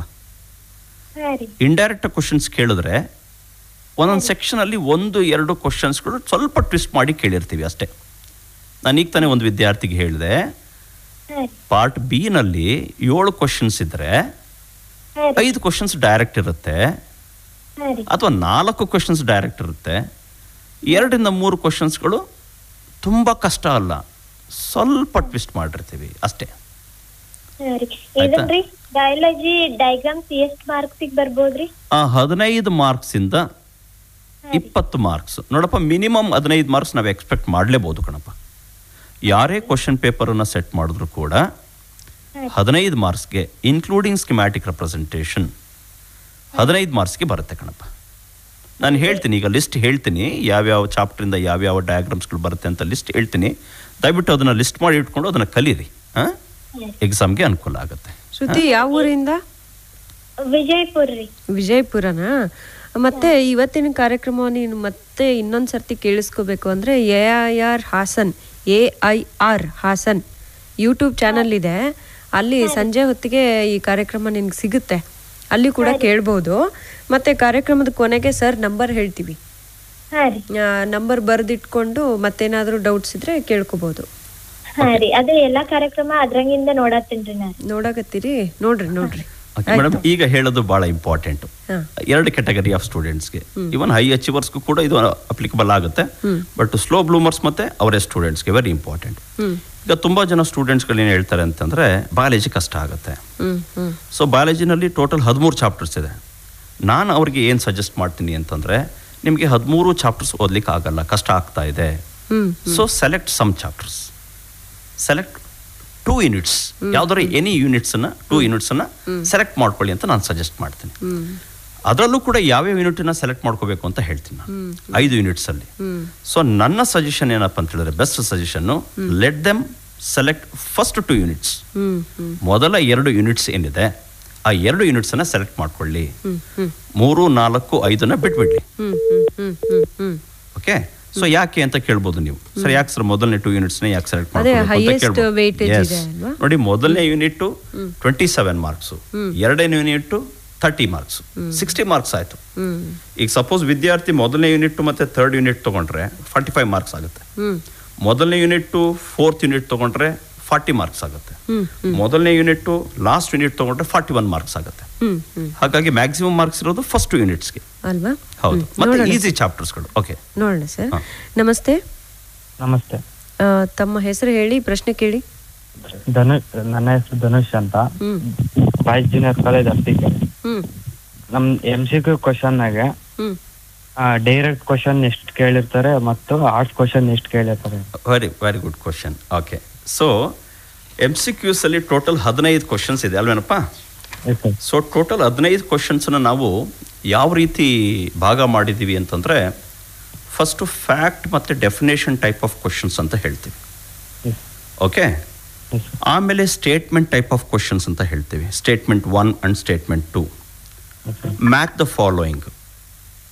ಓಕೆ. ಮತ್ತು multiple answer type questions. Yes sir. ನೋಡಲ್ಲಿ 4 ಕ್ಯಾಟಗರಿ ಥರ ಕ್ವಶನ್ಸ್ ಆಯಿತು. ಎಲ್ಲಿ? MCQsಲ್ಲಿ MCQ. 15 ಕ್ವಶನ್ಸ್ ಇದೆ. ಈಗ ಮೊದಲನೇ ಕ್ಯಾಟಗರಿ ಹೇಳಿದ್ನಲ್ಲ, ಯಾವುದು? ಫ್ಯಾಕ್ಟ್ ಅಥವಾ Fact. Definition type of questions ಅಂತ ಹೇಳಿದ್ನಲ್ಲ, ಮಿನಿಮಮ್ 10ರಿಂದ 11 ಇರುತ್ತೆ ಕಣಪ್ಪ, ಔಟ್ ಆಫ್ 15. S sir. ಈಗ ನಾನು ಹೇಳ್ತಿದ್ದಂಗೆ ಗೊತ್ತಾಗ್ತಾ ಇದೆ, ಫ್ಯಾಕ್ಟ್, ಡೆಫಿನೇಷನ್, ಎಸ್ ಸರ್. ಸಾಕಷ್ಟು ಡೆಫಿನೇಷನ್ಸ್ಗಳನ್ನ ಓದಿರ್ತೀರ ನೀವು ಟೆಕ್ಸ್ಟ್ ಬುಕ್ಗಳಲ್ಲಿ. Yes sir. ಡೆಫಿನೇಷನ್ ಅಂತ ಹೇಳಿದ್ರೆ ಈಸಿ, ಬೇಸಿಕ್ ಕ್ವಶನ್ ಅದು, ಹೌದಲ್ವಾ? Yes sir. ಹಾಗಾಗಿ ಔಟ್ ಆಫ್ 15 ನಾವು ಎಷ್ಟನ್ನು ಎಕ್ಸ್ಪೆಕ್ಟ್ ಮಾಡ್ಬೋದು? 10 to 15. 10. ಸ್ಟೇಟ್ಮೆಂಟ್ ಟೈಪ್ ಒಂದಿರುತ್ತೆ. Yes sir. Match the following ಒಂದಿರುತ್ತೆ. Yes sir. ಡಯಾಗ್ರಾಮ್ ಬೇಸ್ಡ್ ಒಂದಿರುತ್ತೆ. ಮಲ್ಟಿಪಲ್ ಆನ್ಸರ್ ಟೈಪ್ ಒಂದಿರುತ್ತೆ. Yes sir. ಈಗ ಲಾಸ್ಟಲ್ಲಿ 4 ನಾನು ಏನು ಹೇಳಿದೆ, ಎಸ್ ಸರ್. ಇವನ್ನ ಸ್ವಲ್ಪ ಯೋಚನೆ ಮಾಡಿ ಆನ್ಸರ್ ಮಾಡಬೇಕಾಗತ್ತೆ, ಎಸ್ ಸರ್. ಆಯಿತಾ? ಹಾಗಾಗಿ ಸೊ ಔಟ್ ಆಫ್ 15 ಎಷ್ಟು ಈಸಿ ಕ್ವಶನ್ಸ್ಗಳನ್ನ ನಾವು ಎಕ್ಸ್ಪೆಕ್ಟ್ ಮಾಡ್ಬೋದು? 11. ಮಿನಿಮಮ್ 10, ಹೌದಲ್ವಾ? Yes. ಸೊ ಯಾರು ಬೇಕಾದರೂ ಅದನ್ನು ಆನ್ಸರ್ ಮಾಡ್ಬೋದು, ಸ್ವಲ್ಪ ಓದಿದ್ರು ಕೂಡ ಅದನ್ನು ಆನ್ಸರ್ ಮಾಡ್ಬೋದು. Yes. Okay, right. Yes. So ನನ್ನ ವಿದ್ಯಾರ್ಥಿಗಳಲ್ಲಿ ಕೇಳ್ಕೊತಾ ಇದ್ದೀನಿ, ಯಾವ ವಿದ್ಯಾರ್ಥಿಗಳಲ್ಲಿ ಯಾರಿಗೆ ಬಯಾಲಜಿ ಕಷ್ಟನೋ ಅವರಿಗೆ ದಯಮಾಡಿ ನೀವು ಯೂನಿಟ್ 1 ಮತ್ತು ಯೂನಿಟ್ 2ನ ಸೆಲೆಕ್ಟ್ ಮಾಡ್ಕೊಳ್ಳಿ ಫಸ್ಟು. ಇದು ಓದು ಮುಗಿಸಿದ್ರೆ ಒಂದು ಕಾನ್ಫಿಡೆನ್ಸ್ ಬಂದರೆ, ಹೌದಪ್ಪ ನಾನು ಓದಿನಿ ಅಂತ ಕಾನ್ಫಿಡೆನ್ಸ್ ಬಂದರೆ ಮಾತ್ರ let them go for 3rd, 4th and 5th unit. So ಈಗ ಸರ್, ಈಗ ಈಸಿಯಾಗಿ ಪಾಸ್ ಆಗಬೇಕು ನಾನು, ನನಗೆ ಲೆಂತಿ ಕ್ವಶನ್ಸ್ಗಳನ್ನ ಓದ್ಲಿಕ್ಕೆ ಆಗ್ತಾ ಇಲ್ಲ, 3rd ಮಾರ್ಕ್ಸ್ಗೆ 5th ಮಾರ್ಕ್ಸ್ ಕ್ವಶನ್ಸ್ಗಳನ್ನ ನನಗೆ ಓದಕ್ಕೆ ಆಗ್ತಾ ಇಲ್ಲ, ನಾನು ಜ್ಞಾಪಕದಲ್ಲಿ ಇಟ್ಕೊಳ್ಳಿಕ್ಕೆ ಆಗ್ತಾ ಇಲ್ಲ. ಸೊ ಏನು ಮಾಡೋದು ಸರ್? ಆಗ ನಾನು ಕೊಡ್ತಕ್ಕಂಥ ಸಜೆಷನ್ನು, ಗೋ ಫಾರ್ ಡಯಾಗ್ರಾಮ್ಸ್ ಮತ್ತು ಸ್ಕಿಮ್ಯಾಟಿಕ್ ರೆಪ್ರೆಸೆಂಟೇಷನ್. ಫಸ್ಟ್ ಕಲ್ತ್ಬಿಡಿ ಅವನ್ನ ನೀವು. 5 ಮಾರ್ಕ್ಸಿಂದ 3 ಮಾರ್ಕ್ಸಿಂದ ಮರ್ತ್ಬಿಡಿ. ಫಸ್ಟ್ ಏನು ಮಾಡಿ, ಡಯಾಗ್ರಾಮ್ಸ್ಗಳನ್ನ ಕಲೀರಿ ಮತ್ತು ಸ್ಕಿಮ್ಯಾಟಿಕ್ ರೆಪ್ರೆಸೆಂಟೇಷನ್ಸ್ನ ಕಲೀರಿ. ಸರ್ ಯಾವ್ದಾದ್ರು ಕಲಿಬೇಕು ಸರ್? ನೋಡಿ, ಈ 2 ಯೂನಿಟ್ಸ್ಗಳನ್ನ ಸೆಲೆಕ್ಟ್ ಮಾಡ್ಕೊಳ್ಳೋದ್ರಿಂದ ಇನ್ನೊಂದು ಬೆನಿಫಿಟ್ ಏನಪ್ಪ ಅಂತ ಹೇಳಿದ್ರೆ, ಮ್ಯಾಕ್ಸಿಮಮ್ ಡಯಾಗ್ರಾಮ್ಸ್ಗಳು ಈ 2 ಯೂನಿಟ್ಸ್ಗಳಿಂದನೇ ಬಂದ್ಬಿಡುತ್ತೆ. ಸೊ ವಿದ್ಯಾರ್ಥಿಗಳು ಲಿಸ್ಟ್ ಮಾಡ್ಕೊಳ್ಳಿ ಯಾವ್ಯಾವುದು ಅಂತ ಹೇಳ್ತೀನಿ ಬೇಗ, ಪೇಜ್ ನಂಬರ್ ಕೂಡ ಹೇಳ್ತೀನಿ. ಈಗ ಮೊದಲನೇ ಚಾಪ್ಟರ್ಗೆ ಬಂದರೆ TS of anther, page number 6, anatropous ovule, page number 9, mature embryo sac, page number 16. ನೋಡಿ, ಅದರಲ್ಲೇ ಕನ್ಫ್ಯೂಷನ್ ಮಾಡ್ಕೋಬೇಡಿ, ತುಂಬ ಜನ ವಿದ್ಯಾರ್ಥಿಗಳು ಮಾರ್ಕ್ಸ್ನ ಕಳ್ಕೊತಾರೆ. ಅಲ್ಲಿ 2 ಡಯಾಗ್ರಾಮ್ ಇದೆ, ಒಂದು ಮೆಚೂರ್ ಎಂಬ್ರಿಯೋ ಸ್ಯಾಕಿನ ಡಯಾಗ್ರಾಮು, ಇನ್ನೊಂದು ಫರ್ಟಿಲೈಸ್ಡ್ ಎಂಬ್ರಿಯೋ ಸ್ಯಾಕಿನ ಡಯಾಗ್ರಾಮ್. ಇಲ್ಲಿ ಕನ್ಫ್ಯೂಷನ್ ಆಗಿಬಿಡುತ್ತೆ, ಯಾಕೆ ಅಂತ ಹೇಳಿದ್ರೆ ಲೇಬ್ಲಿಂಗ್ಗೆ ಸ್ವಲ್ಪ ಚೇಂಜಸ್ ಆಗಿಬಿಡುತ್ತೆ. ನಾವು ಡಯಾಗ್ರಾಮ್ ಕೇಳಿದ್ದೀವಿ ಅಂತ ಅಂದಾಗ ಲೇಬ್ಲಿಂಗ್ ಕೂಡ ಏನಾಗಿರಬೇಕು, ಕರೆಕ್ಟ್ ಆಗಿರಬೇಕು. ಈ ಡಯಾಗ್ರಾಮ್ ಲೇಬ್ಲಿಂಗ್ ಆ ಕಡೆ ಹೋಗಿ ಆ ಕಡೆ ಈ ಕಡೆಗೆ ಬಂದ್ಬಿಟ್ರೆ ಎಂಟೈರ್ ತಪ್ಪಾಗ್ಬಿಡುತ್ತೆ. ಆ್ಯಕ್ಚುಲಿ ಮಾರ್ಕ್ಸ್ ಇರೋದೇ ಲೇಬ್ಲಿಂಗಿಗೆ, ಡಯಾಗ್ರಾಮ್ ಬೇಸ್ಡ್ ಕ್ವಶನ್ಸ್ಗೆ. ಹಾಗಾಗಿ ಆ 2 ಡಯಾಗ್ರಾಮ್ಗಳ ಮೇಲೆ ಕಾನ್ಸಂಟ್ರೇಟ್ ಮಾಡಿ. ಒಂದು 16ನೇ ಪೇಜಲ್ಲಿ ಇದೆ, ಇನ್ನೊಂದು 18ನೇ ಪೇಜಲ್ಲಿ A. Enlarged view of egg apparatus showing pollen tube entry, 16ನೇ page D. L S of flower showing pollen tube growth, page number 16C. Dicot embryo 19, page number. Embryo of grass, page number 19, ಮತ್ತು structure of seed. ನೋಡಿ madam, maximum 9 ಡಯಾಗ್ರಾಮ್ಸ್ಗಳಿದ್ದಾವೆ. ಮೊದಲನೇ chapter ಹೇಳ್ತಾ ಇರೋದು ನಾನು, ಮೊದಲನೇ ಚಾಪ್ಟರ್ಲೇ 9 ಡಯಾಗ್ರಾಮ್ಸ್ಗಳಿದ್ದಾವೆ. We can definitely expect 1 diagram, 5 marks. So ಹಾಗಾಗಿ ಈ 8ರಿಂದ 9 ಡಯಾಗ್ರಾಮ್ಸ್ಗಳನ್ನ ಕಲ್ತ್ಬಿಟ್ರೆ ನೋಡಿ, MCQsನ 10 ಸ್ಕೋರ್ ಮಾಡಿದ್ದಾನೆ. ಎಂಥದೇ ಸ್ಟೂಡೆಂಟ್ಸ್ ಆದ್ರೂ 10 ಸ್ಕೋರೇ ಮಾಡ್ತಾನೆ. ಫಿಲ್ ಇನ್ ದ ಬ್ಲ್ಯಾಂಕ್ಸ್ 5ರಲ್ಲಿ 3, 4 ಅಥವಾ 5 ಕೂಡ ಸರಿ ಆಗ್ತಕ್ಕಂಥ ಚಾನ್ಸಸ್ ಇರ್ತದೆ. 10 + 5 15 ಆಯ್ತು. ಈ ಮೊದಲನೇ ಚಾಪ್ಟರ್ಲಿ 8 ಡಯಾಗ್ರಾಮ್ಸ್ಗಳನ್ನ ಕಲ್ತಿದ್ದಾನೆ. 1 ಡಯಾಗ್ರಾಮ್ ಕಂಪಲ್ಸರಿ ಬಂದೇ ಬರುತ್ತೆ, 5 ಮಾರ್ಕ್ಸ್ ಆಯ್ತು. 15 + 5 + 5 20 ಆಯ್ತು. ನಮಗೆ ಪಾಸ್ ಆಗಬೇಕಾಗಿರೋದು 21 ಮಾರ್ಕ್ಸ್ ಔಟ್ ಆಫ್ 70. 105 ಮಾರ್ಕ್ಸ್ಗೆ ಕ್ವಶನ್ ಪೇಪರ್ನ ಪ್ರಿಪೇರ್ ಮಾಡಿದ್ದೀವಿ. 70 ಮಾರ್ಕ್ಸ್ಗೆ ವಿದ್ಯಾರ್ಥಿ ಬರೀಬೇಕು. ಅದರಲ್ಲಿ ಇಷ್ಟನ್ನ ಫಾಲೋ ಮಾಡಿದ್ರೆ 20 ಮಾರ್ಕ್ಸ್ ಬಂದೋಯ್ತು. ಇನ್ನು ಬೇಕಾದ್ರೆ ನಮಗೆ 1 ಮಾರ್ಕ್ ಪಾಸ್ ಆಗಕ್ಕೆ, ರೈಟ್? ಸೊ ಬಹಳ ಈಸಿ. ವಿದ್ಯಾರ್ಥಿಗಳು ಗಾಬರಿ ಆಗ್ತಾ ಇದ್ದಾರೆ ಅಷ್ಟೇ, ರೈಟ್? ಈಗ ಇದು ಮೊದಲನೇ ಚಾಪ್ಟರ್ಗೆ ಆಯ್ತು. 2ನೇ ಚಾಪ್ಟರ್ಗೆ ಬರೋಣ, ಹ್ಯೂಮನ್ ರಿಪ್ರೊಡಕ್ಷನ್ ಚಾಪ್ಟರ್ಗೆ. ಇಲ್ಲೂ ಕೂಡ ನಾವು ಒಂದು ಕ್ವಶನ್ ಅನ್ನ ಕಂಪಲ್ಸರಿ ಡಯಾಗ್ರಾಮ್ನ ಎಕ್ಸ್ಪೆಕ್ಟ್ ಮಾಡ್ಬೋದು ನಾವು. ಅದು ಯಾವುದೋ ಅದೇ ಅಂತ ಹೇಳ್ತೀನಿ, ವಿದ್ಯಾರ್ಥಿಗಳೇ ನೋಟ್ ಮಾಡ್ಕೊಳ್ಳಿ. ಮೇಲ್ ರಿಪ್ರೊಡಕ್ಟಿವ್ ಸಿಸ್ಟಮ್ ಸುಮಾರು ವರ್ಷ ಇದನ್ನು ಕೇಳಿದ್ದೀವಿ ನಾವು. Female reproductive system, mammary gland, sectional view of seminiferous tubule, ಅಲ್ಲಿ 2 ಡಯಾಗ್ರಾಮ್ ಬರುತ್ತೆ. ಪೇಜ್ ನಂಬರ್ 28 ಮತ್ತು page number 31. Usually page number 28 ಬರ್ತಕ್ಕಂಥ ಡಯಾಗ್ರಾಮ್ನ ಕೇಳೋ ಚಾನ್ಸಸ್ ಕಡಿಮೆ. ಹಾಗಾಗಿ ಸ್ಟೂಡೆಂಟ್ಸು ಪೇಜ್ ನಂಬರ್ 31 ಏನಿದೆ ಅದನ್ನು ಹೆಚ್ಚು ಕಾನ್ಸಂಟ್ರೇಟ್ ಮಾಡಿದ್ರೆ ಒಳ್ಳೆಯದು. ಮತ್ತು ಸ್ಟ್ರಕ್ಚರ್ ಆಫ್ ಸ್ಪರ್ಮ್ ಮತ್ತು ಮೆನ್ಸ್ಟ್ರಲ್ ಸೈಕಲ್ ಬಗ್ಗೆ ಒಂದು ಇದನ್ನ ಚಾರ್ಟನ್ನು ಕೊಟ್ಟಿದ್ದಾರೆ.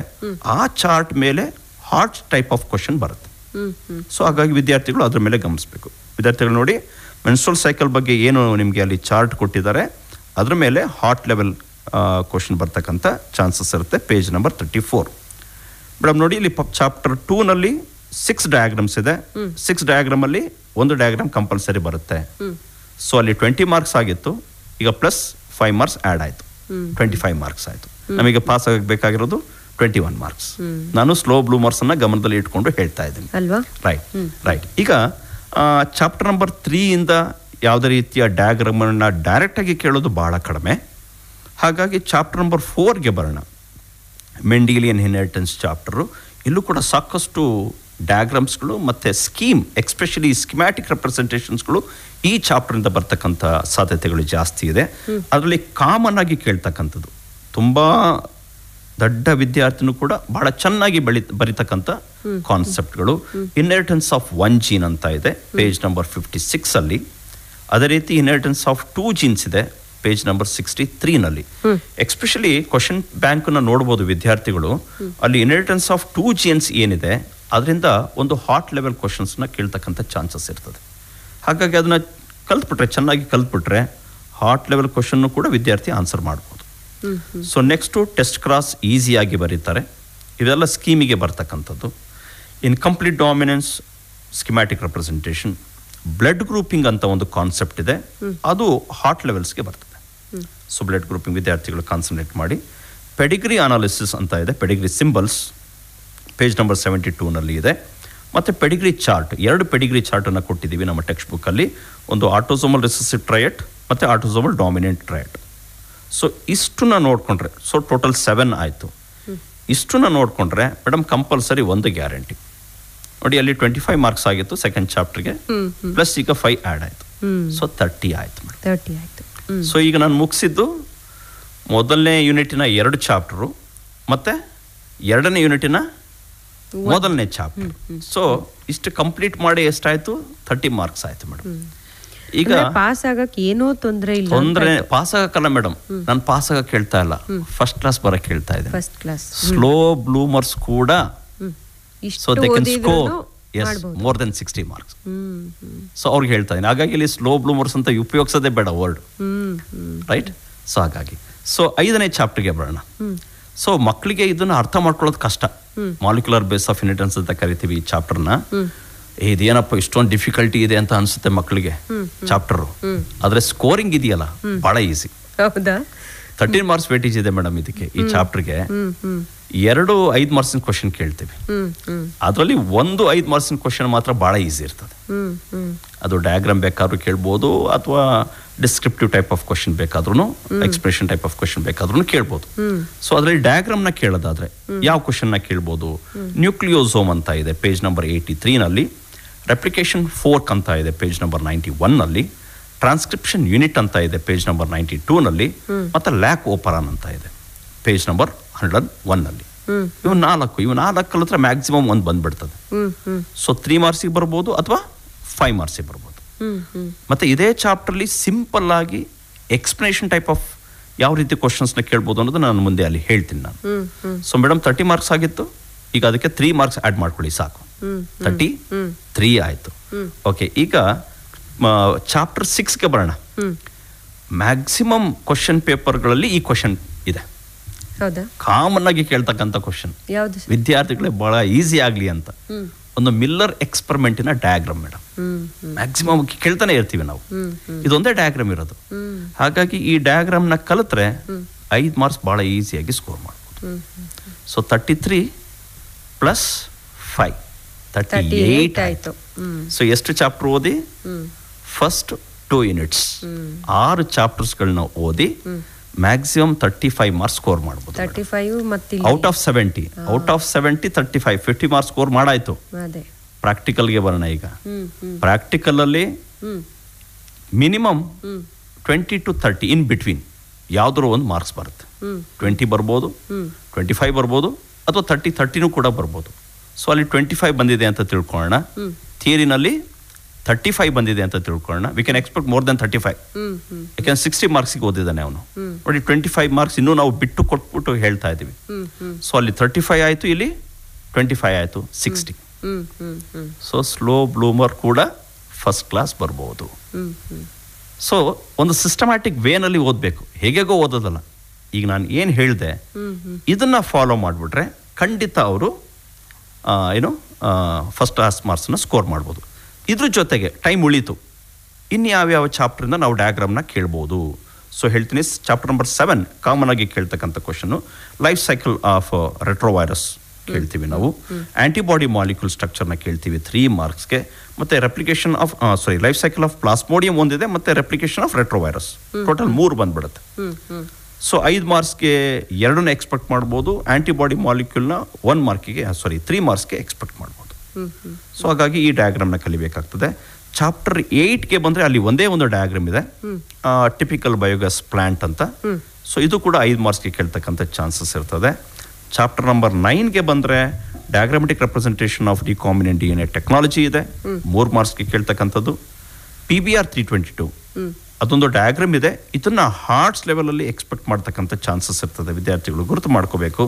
ಮತ್ತು ಪಾಲಿಮರೇಸ್ ಚೈನ್ ರಿಯಾಕ್ಷನ್ ಒಂದು ಸ್ಕಿಮ್ಯಾಟಿಕ್ ರೆಪ್ರೆಸೆಂಟೇಷನ್ ಇದೆ, ಅದನ್ನು ಕೂಡ ಕೇಳ್ತಕ್ಕಂಥ ಚಾನ್ಸಸ್ ಇದೆ. ಬಯೋ ರಿಯಾಕ್ಟರ್ಸ್ 4 ಡಯಾಗ್ರಾಮ್ಸ್ಗಳು ಚಾಪ್ಟರ್ 9ಇಂದ. ಸೊ ಚಾಪ್ಟರ್ 10ನಲ್ಲಿ ಯಾವುದೇ ರೀತಿ ಡಯಾಗ್ರಾಮ್ ಇಲ್ಲ. ಚಾಪ್ಟರ್ 11ಗೆ ಬಂದರೆ ಅಲ್ಲಿ ಒಂದು ಗ್ರಾಫ್ ಬರ್ತದೆ, ಗ್ರೋತ್ ಕರ್ವ್ ಗ್ರಾಫ್ ಅಂತ, ಎಕ್ಸ್ಪೋನೆನ್ಷಿಯಲ್ ಮತ್ತು ಲಾಜಿಸ್ಟಿಕ್ ಗ್ರೋತ್ ಅಂತ ಒಂದು ಗ್ರಾಫ್ ಬರ್ತದೆ, ಸಿಂಪಲ್ ಗ್ರಾಫ್. ಅದನ್ನು 3 ಮಾರ್ಕ್ಸ್ಗೆ ಕೇಳ್ತಕ್ಕಂಥ ಚಾನ್ಸಸ್ ಇರ್ತದೆ. ಮತ್ತು age pyramid of human population ಅಂತ ಬರ್ತದೆ. ಸಿಂಪಲ್ ಡಯಾಗ್ರಾಮ್ಸ್ಗಳು ಮೇಡಮ್, ಕಲಿಯೋದೇ ಬೇಕಾಗಿಲ್ಲ, ನೋಡ್ಬಿಟ್ಟು ಬರಿಬೋದು ಆ ಥರ ಡಯಾಗ್ರಾಮ್ಸ್ಗಳು. ಸೊ ಇವೆರಡನ್ನ ಎಕ್ಸ್ಪೆಕ್ಟ್ ಮಾಡ್ಬೋದು ಪೇಜ್ ನಂಬರ್ 192ನಿಂದ. ಹಾಗೆ 12ನೇ ಚಾಪ್ಟರ್ಗೆ ಬಂದರೆ, ಲಾಸ್ಟ್ ಬಟ್ 1 ಚಾಪ್ಟರ್, 12ನೇ ಚಾಪ್ಟರ್ಗೆ ಬಂದರೆ ಅಲ್ಲಿ traffic levels in an ecosystem ಅಂತ ಇದೆ. ಭಾಳ simple schematic representation diagram, page number 210 ಇದೆ. ಮತ್ತು ಪಿರಮಿಡ್ಸ್ ಅಂತ ಇಲ್ಲೂ ಕೂಡ ಬರುತ್ತೆ, ವಿದ್ಯಾರ್ಥಿಗಳು ಕನ್ಫ್ಯೂಷನ್ ಮಾಡ್ಕೋಬಹುದು. ಪೇಜ್ ನಂಬರ್ 11 ಚಾಪ್ಟರ್ ನಂಬರ್ 11 ಮತ್ತು ಚಾಪ್ಟರ್ 11-12 ಎರಡರಲ್ಲೂ ಕೂಡ ಪಿರಮಿಡ್ ಅಂತ ಬರ್ತಾ ಇದೆ. ಅಲ್ಲಿ ಏಜ್ ಪಿರಮಿಡ್ಡು, ಇಲ್ಲಿ ಬರ್ತಕ್ಕಂಥದ್ದು pyramid of number, pyramid of energy ಮತ್ತು ಪಿರಮಿಡ್ ಆಫ್ ಬಯೋಮಾಸ್ ಅಂತ ಬರ್ತದೆ. ಹಾಗಾಗಿ ಈ 3 ಪಿರಮಿಡ್ಸ್ಗಳನ್ನ ಕಲಿತ್ರೆ ದೇ ಕ್ಯಾನ್ ಸ್ಕೋರ್ 3 ಮಾರ್ಕ್ಸ್. ಮತ್ತೆ ಇನ್ನೊಂದಿದೆ 11ನೇ ಚಾಪ್ಟರ್ಲಿ ಪಾಪ್ಯುಲೇಷನ್ ಇಂಟ್ರಾಕ್ಷನ್ ಟೇಬಲ್ ಇದೆ ಅಲ್ಲಿ. ಸೊ ಆ ಟೇಬಲ್ನು ಕೂಡ ಓದ್ಕೊಂಡ್ರೆ ಆ ಟೇಬಲ್ ಮೇಲೆ ಒಂದು ಹಾರ್ಟ್ಸ್ ಕ್ವಶನ್ ಬರ್ತಕ್ಕಂಥ ಚಾನ್ಸಸ್ ಇದೆ ಮೇಡಮ್. ಇಷ್ಟು ನಾನು ಈಗ ಏನು ಲಿಸ್ಟ್ ಮಾಡಿದೆ, ಆಲ್ಮೋಸ್ಟ್ ಒಂದು 30 to 35 diagrams including schematic representation. ಇಷ್ಟು ಕಲ್ತ್ಬಿಟ್ರೆ ಮೇಡಮ್ 20 ಮಾರ್ಕ್ಸ್ ಬಂತು. ಎಸ್ 20 ಆಗಲೇ 35 ಅಲ್ಲ, ಇದೆಲ್ಲ ಸೇರಿಸ್ಕೊಂಡು 20 MCQs ಅಲ್ಲಿ 10, ಫಿಲ್ ಇನ್ ದ ಬ್ಲಾಂಕ್ಸ್ ಅಲ್ಲಿ 5, 20 + 10 + 5 35. ಇದ್ರ ಜೊತೆಗೆ ಒಂದು ಸೆಟ್ ಆಫ್ 20 ಕ್ವಶನ್ಸ್ಗಳನ್ನ ಕಲ್ತ್ಬಿಟ್ರೆ, ಎಕ್ಸ್ಪ್ಲನೇಷನ್ ಟೈಪ್ ಆಫ್ ಕ್ವಶನ್ಸ್ಗಳನ್ನ ಒಂದು 20 ಕಲ್ತ್ಬಿಟ್ರೆ ಖಂಡಿತ ಫಸ್ಟ್ ಕ್ಲಾಸ್ ಮೋರ್ ದೆನ್ 60ನ ಈಸಿಯಾಗಿ ಸ್ಕೋರ್ ಮಾಡ್ಬೋದು. ಹಾಗಾಗಿ ವಿದ್ಯಾರ್ಥಿಗಳೆಲ್ಲ ನಾನು ಕೇಳ್ಕೊಳ್ಳೋದೇನಪ್ಪ ಅಂತ ಹೇಳಿದ್ರೆ, ಯಾವುದೇ ಕಾರಣಕ್ಕೂ ಬಯಾಲಜಿ ಕ್ವಶನ್ ಪೇಪರು ಕಷ್ಟ ಇದೆ ಅನ್ನೋದನ್ನ ಇವತ್ತೇ ನಿಮ್ಮ ಮೈಂಡ್ ಸೆಟ್ ಇಂದ ತೆಗೆದಾಕ್ಬಿಟ್ಟು ಇನ್ನು ಉಳಿದಿರೋ ಸಮಯ, ಈಗ ನಾನು ಏನು ಹೇಳಿದೆ ಈ ವೇನಲ್ಲೇ ಓದ್ಕೊಂತ ಹೋದರೆ ಇನ್ನೂ ಕೂಡ ಸಾಕಷ್ಟು ಟೈಮ್ ಇದೆ ಮೇಡಮ್. ಇನ್ನೂ ಕೂಡ 17 days ಟೈಮ್ ಇದೆ. ಸೊ ಈಗಲಿಂದ ಅವರು ಕುತ್ಕೊಂಡು ಒಂದು ಪ್ರಾಪರ್ ಟೈಮ್ ಟೇಬಲ್ ಹಾಕೊಂಡು ಸೊ ಓದಿದ್ದೆ ಆದ್ರೆ ಫಸ್ಟ್ ಕ್ಲಾಸ್ ಬರ್ಲಿಕ್ಕೆ ಏನು ತೊಂದರೆ, ಯಾರು ಹೆದರ್ಕೊಳ್ಳೋದು ಬೇಡ. ನಾಳೆ ಇದಕ್ಕೆ ಸಂಬಂಧಪಟ್ಟ ಹಾಗೆ ಒಂದು ಒಳ್ಳೆ ಔಷಧಿ ಕೊಡ್ತೀವಿ. ಹೌದಾ ಮೇಡಮ್? ಓಕೆ. ಎಲ್ಲ ಓದಿರ್ತಾರೆ, ಆದ್ರೆ ಭಯ ಇರುತ್ತೆ. ಪರೀಕ್ಷಾ ಭಯ ನಿವಾರಣೆ, ಇದ್ರ ಬಗ್ಗೆನೇ ನಾಳೆ ಕಾರ್ಯಕ್ರಮ ಇದೆ. ಬೆಳಿಗ್ಗೆ 10:30 ಅವರು ಕೇಳಬಹುದು. ಅದನ್ನು ಇನ್ನೇನಾದ್ರೂ ಅವ್ರಿಗೆ ಸಲಹೆ ಸೂಚನೆಗಳು ಬೇಕು ಅಂತಾದ್ರೆ ನಿಮ್ಮನ್ನ ಸಂಪರ್ಕ ಮಾಡಿ. ದೂರವಾಣಿ ಸಂಖ್ಯೆಗಳು ಹೇಳಿ. 97 38 55 76 50 97 38 55 76 50. ಖಂಡಿತ ಮೇಡಮ್, ಇದನ್ನ ಯೂಟ್ಯೂಬ್ ಅಲ್ಲಿ ನೋಡ್ಲಿ. ಅವ್ರಿಗೆ ಏನಾದ್ರೂ ಬೇರೆ ಮೆಟೀರಿಯಲ್ ಬೇಕಾದರೆ, ಸಿಂಪ್ಲಿಫೈಡ್ ನೋಟ್ಸ್ಗಳು ಬೇಕಾದರೆ ಖಂಡಿತ ನಮ್ಮನ್ನು ಕಾಂಟ್ಯಾಕ್ಟ್ ಮಾಡಲಿ, ಕೊಡ್ತೀವಿ. ನಾವು ಬಯೋಫಾರಮಿಂದ ಆ್ಯಕ್ಚುಲಿ 9 ಮಾಡೆಲ್ ಪೇಪರ್ಸ್ಗಳನ್ನ ಮಾಡಿದ್ದೀವಿ, ಇನ್ಕ್ಲೂಡಿಂಗ್ ಆನ್ಸರ್ಸ್ ಮೇಡಮ್. ಸೊ ನಮ್ಮ ಹಾಸನ್ ಬಯೋಫಾರಮಿನ ಲೆಕ್ಚರ್ಸ್ಗಳೆಲ್ಲ ಸೇರಿಕೊಂಡು 9 ಮಾಡೆಲ್ ಪೇಪರ್ಸ್ಗಳಿಗೆ ನಾವು ಆನ್ಸರ್ಸ್ನ ರೆಡಿ ಮಾಡಿದ್ದೀವಿ. ಬುಕ್ಲೆಟ್ ರೆಡಿ ಇದೆ, ಅದನ್ನು ನಾವು ಕಳಿಸ್ಕೊಳ್ಳಿಕ್ಕೂ ರೆಡಿ ಇರ್ತೀವಿ. ಅಥವಾ ಬರೀ ಕ್ವಶನ್ಸ್ಗಳನ್ನ ಸಾಕು ಅಂತ ಹೇಳಿದ್ರೆ ಅದು ಕೂಡ ನಾವು PDF ಫಾರ್ಮೆಟಲ್ಲಿ ಕಳಿಸ್ಕೊಡ್ತೀವಿ. ವಿದ್ಯಾರ್ಥಿಗಳು ಪಾಸ್ ಆಗಲಿಕ್ಕೆ ನಮ್ಮಿಂದ ಎಷ್ಟು ಮಟ್ಟಿಗೆ ಹೆಲ್ಪ್ ಮಾಡಲಿಕ್ಕೆ ಸಾಧ್ಯನೋ, ಇರೆಸ್ಪೆಕ್ಟಿವ್ ಆಫ್ ಎನಿ ಡಿಸ್ಟಿಕ್, ಎಲ್ಲ ಡಿಸ್ಟಿಕ್ಕಿನ ಮಕ್ಕಳಿಗೂ ನಾವು ಹೆಲ್ಪ್ ಮಾಡಲಿಕ್ಕೆ ರೆಡಿ ಇದ್ದೀರಾ. ಅವರ ಸಹಾಯ ತಗೊಂಡು ಅವರ ಬದುಕನ್ನು ಚೆನ್ನಾಗಿ ರೂಪಿಸಿಕೊಳ್ಳಿ ಅನ್ನೋದೇ ನಮ್ಮ ಆಶಯ ಅಷ್ಟೇ. ನಿಮ್ಮ ಆಶಯ, ಆಕಾಶವಾಣಿಯ ಆಶಯ. ಇವತ್ತಿಗೆ ಈ ಸರಣಿ ಕಾರ್ಯಕ್ರಮ ಮುಕ್ತಾಯ ಆಗುತ್ತೆ. ದ್ವಿತೀಯ PUC ಪರೀಕ್ಷಾ ಸಿದ್ಧತೆದು ಎಲ್ಲರಿಗೂ ಧನ್ಯವಾದಗಳನ್ನು ತಿಳಿಸ್ತಾ, ಇದುವರೆಗೆ ನಮ್ಮ ಸ್ಟುಡಿಯೋಗೆ ಬಂದು ಬಯಾಲಜಿ ವಿಷಯಕ್ಕೆ ಸಂಬಂಧಪಟ್ಟ ಹಾಗೆ ಒಳ್ಳೆ ಮಾಹಿತಿಯನ್ನು ಮಾಡಿಕೊಟ್ಟಿದ್ದೀರಿ. ಧನ್ಯವಾದ. Thank you madam, thank you. ನನ್ನನ್ನು ಇಲ್ಲಿ ಕರೆಸಿ ನನ್ನಲ್ಲಿರ್ತಕ್ಕಂಥ ಕೆಲವು ವಿಚಾರಗಳನ್ನ ವಿದ್ಯಾರ್ಥಿಗಳ ಜೊತೆ ಹಂಚಿಕೊಳ್ಳಿಕ್ಕೆ ಅನುವು ಮಾಡಿಕೊಟ್ಟ ನಿಮಗೂ ಕೂಡ ನಾನು ಚಿರಋಣಿಯಾಗಿರ್ತೀನಿ. ಧನ್ಯವಾದ. ನಮಸ್ತೆ. ಕೇಳುಗರೆ, ಇದುವರೆಗೂ ದ್ವಿತೀಯ PUC ಪರೀಕ್ಷಾ ಸಿದ್ಧತೆ ನೇರ ಫೋನ್ ಇನ್ ಸರಣಿ ಕಾರ್ಯಕ್ರಮ ಪ್ರಸಾರವಾಯಿತು. ಇಂದಿನ ವಿಷಯವಾಗಿತ್ತು ಜೀವಶಾಸ್ತ್ರ. ಭಾಗವಹಿಸಿದ್ದವರು ಬಾಲಕರ ಸರ್ಕಾರಿ ಪದವಿ ಪೂರ್ವ ಕಾಲೇಜು ಅರಸೀಕೆರೆಯ ಉಪನ್ಯಾಸಕರಾದ ಮೋಹನ್ ಕುಮಾರ್ DN. ಕಾರ್ಯಕ್ರಮವನ್ನು ನಡೆಸಿಕೊಟ್ಟವರು ಸುಜಾತಾ F. ತಳವಾರ್. ಈ ಕಾರ್ಯಕ್ರಮ ಆಕಾಶವಾಣಿ ಹಾಸನ ಕೇಂದ್ರದಿಂದ ಮೂಡಿಬಂತು.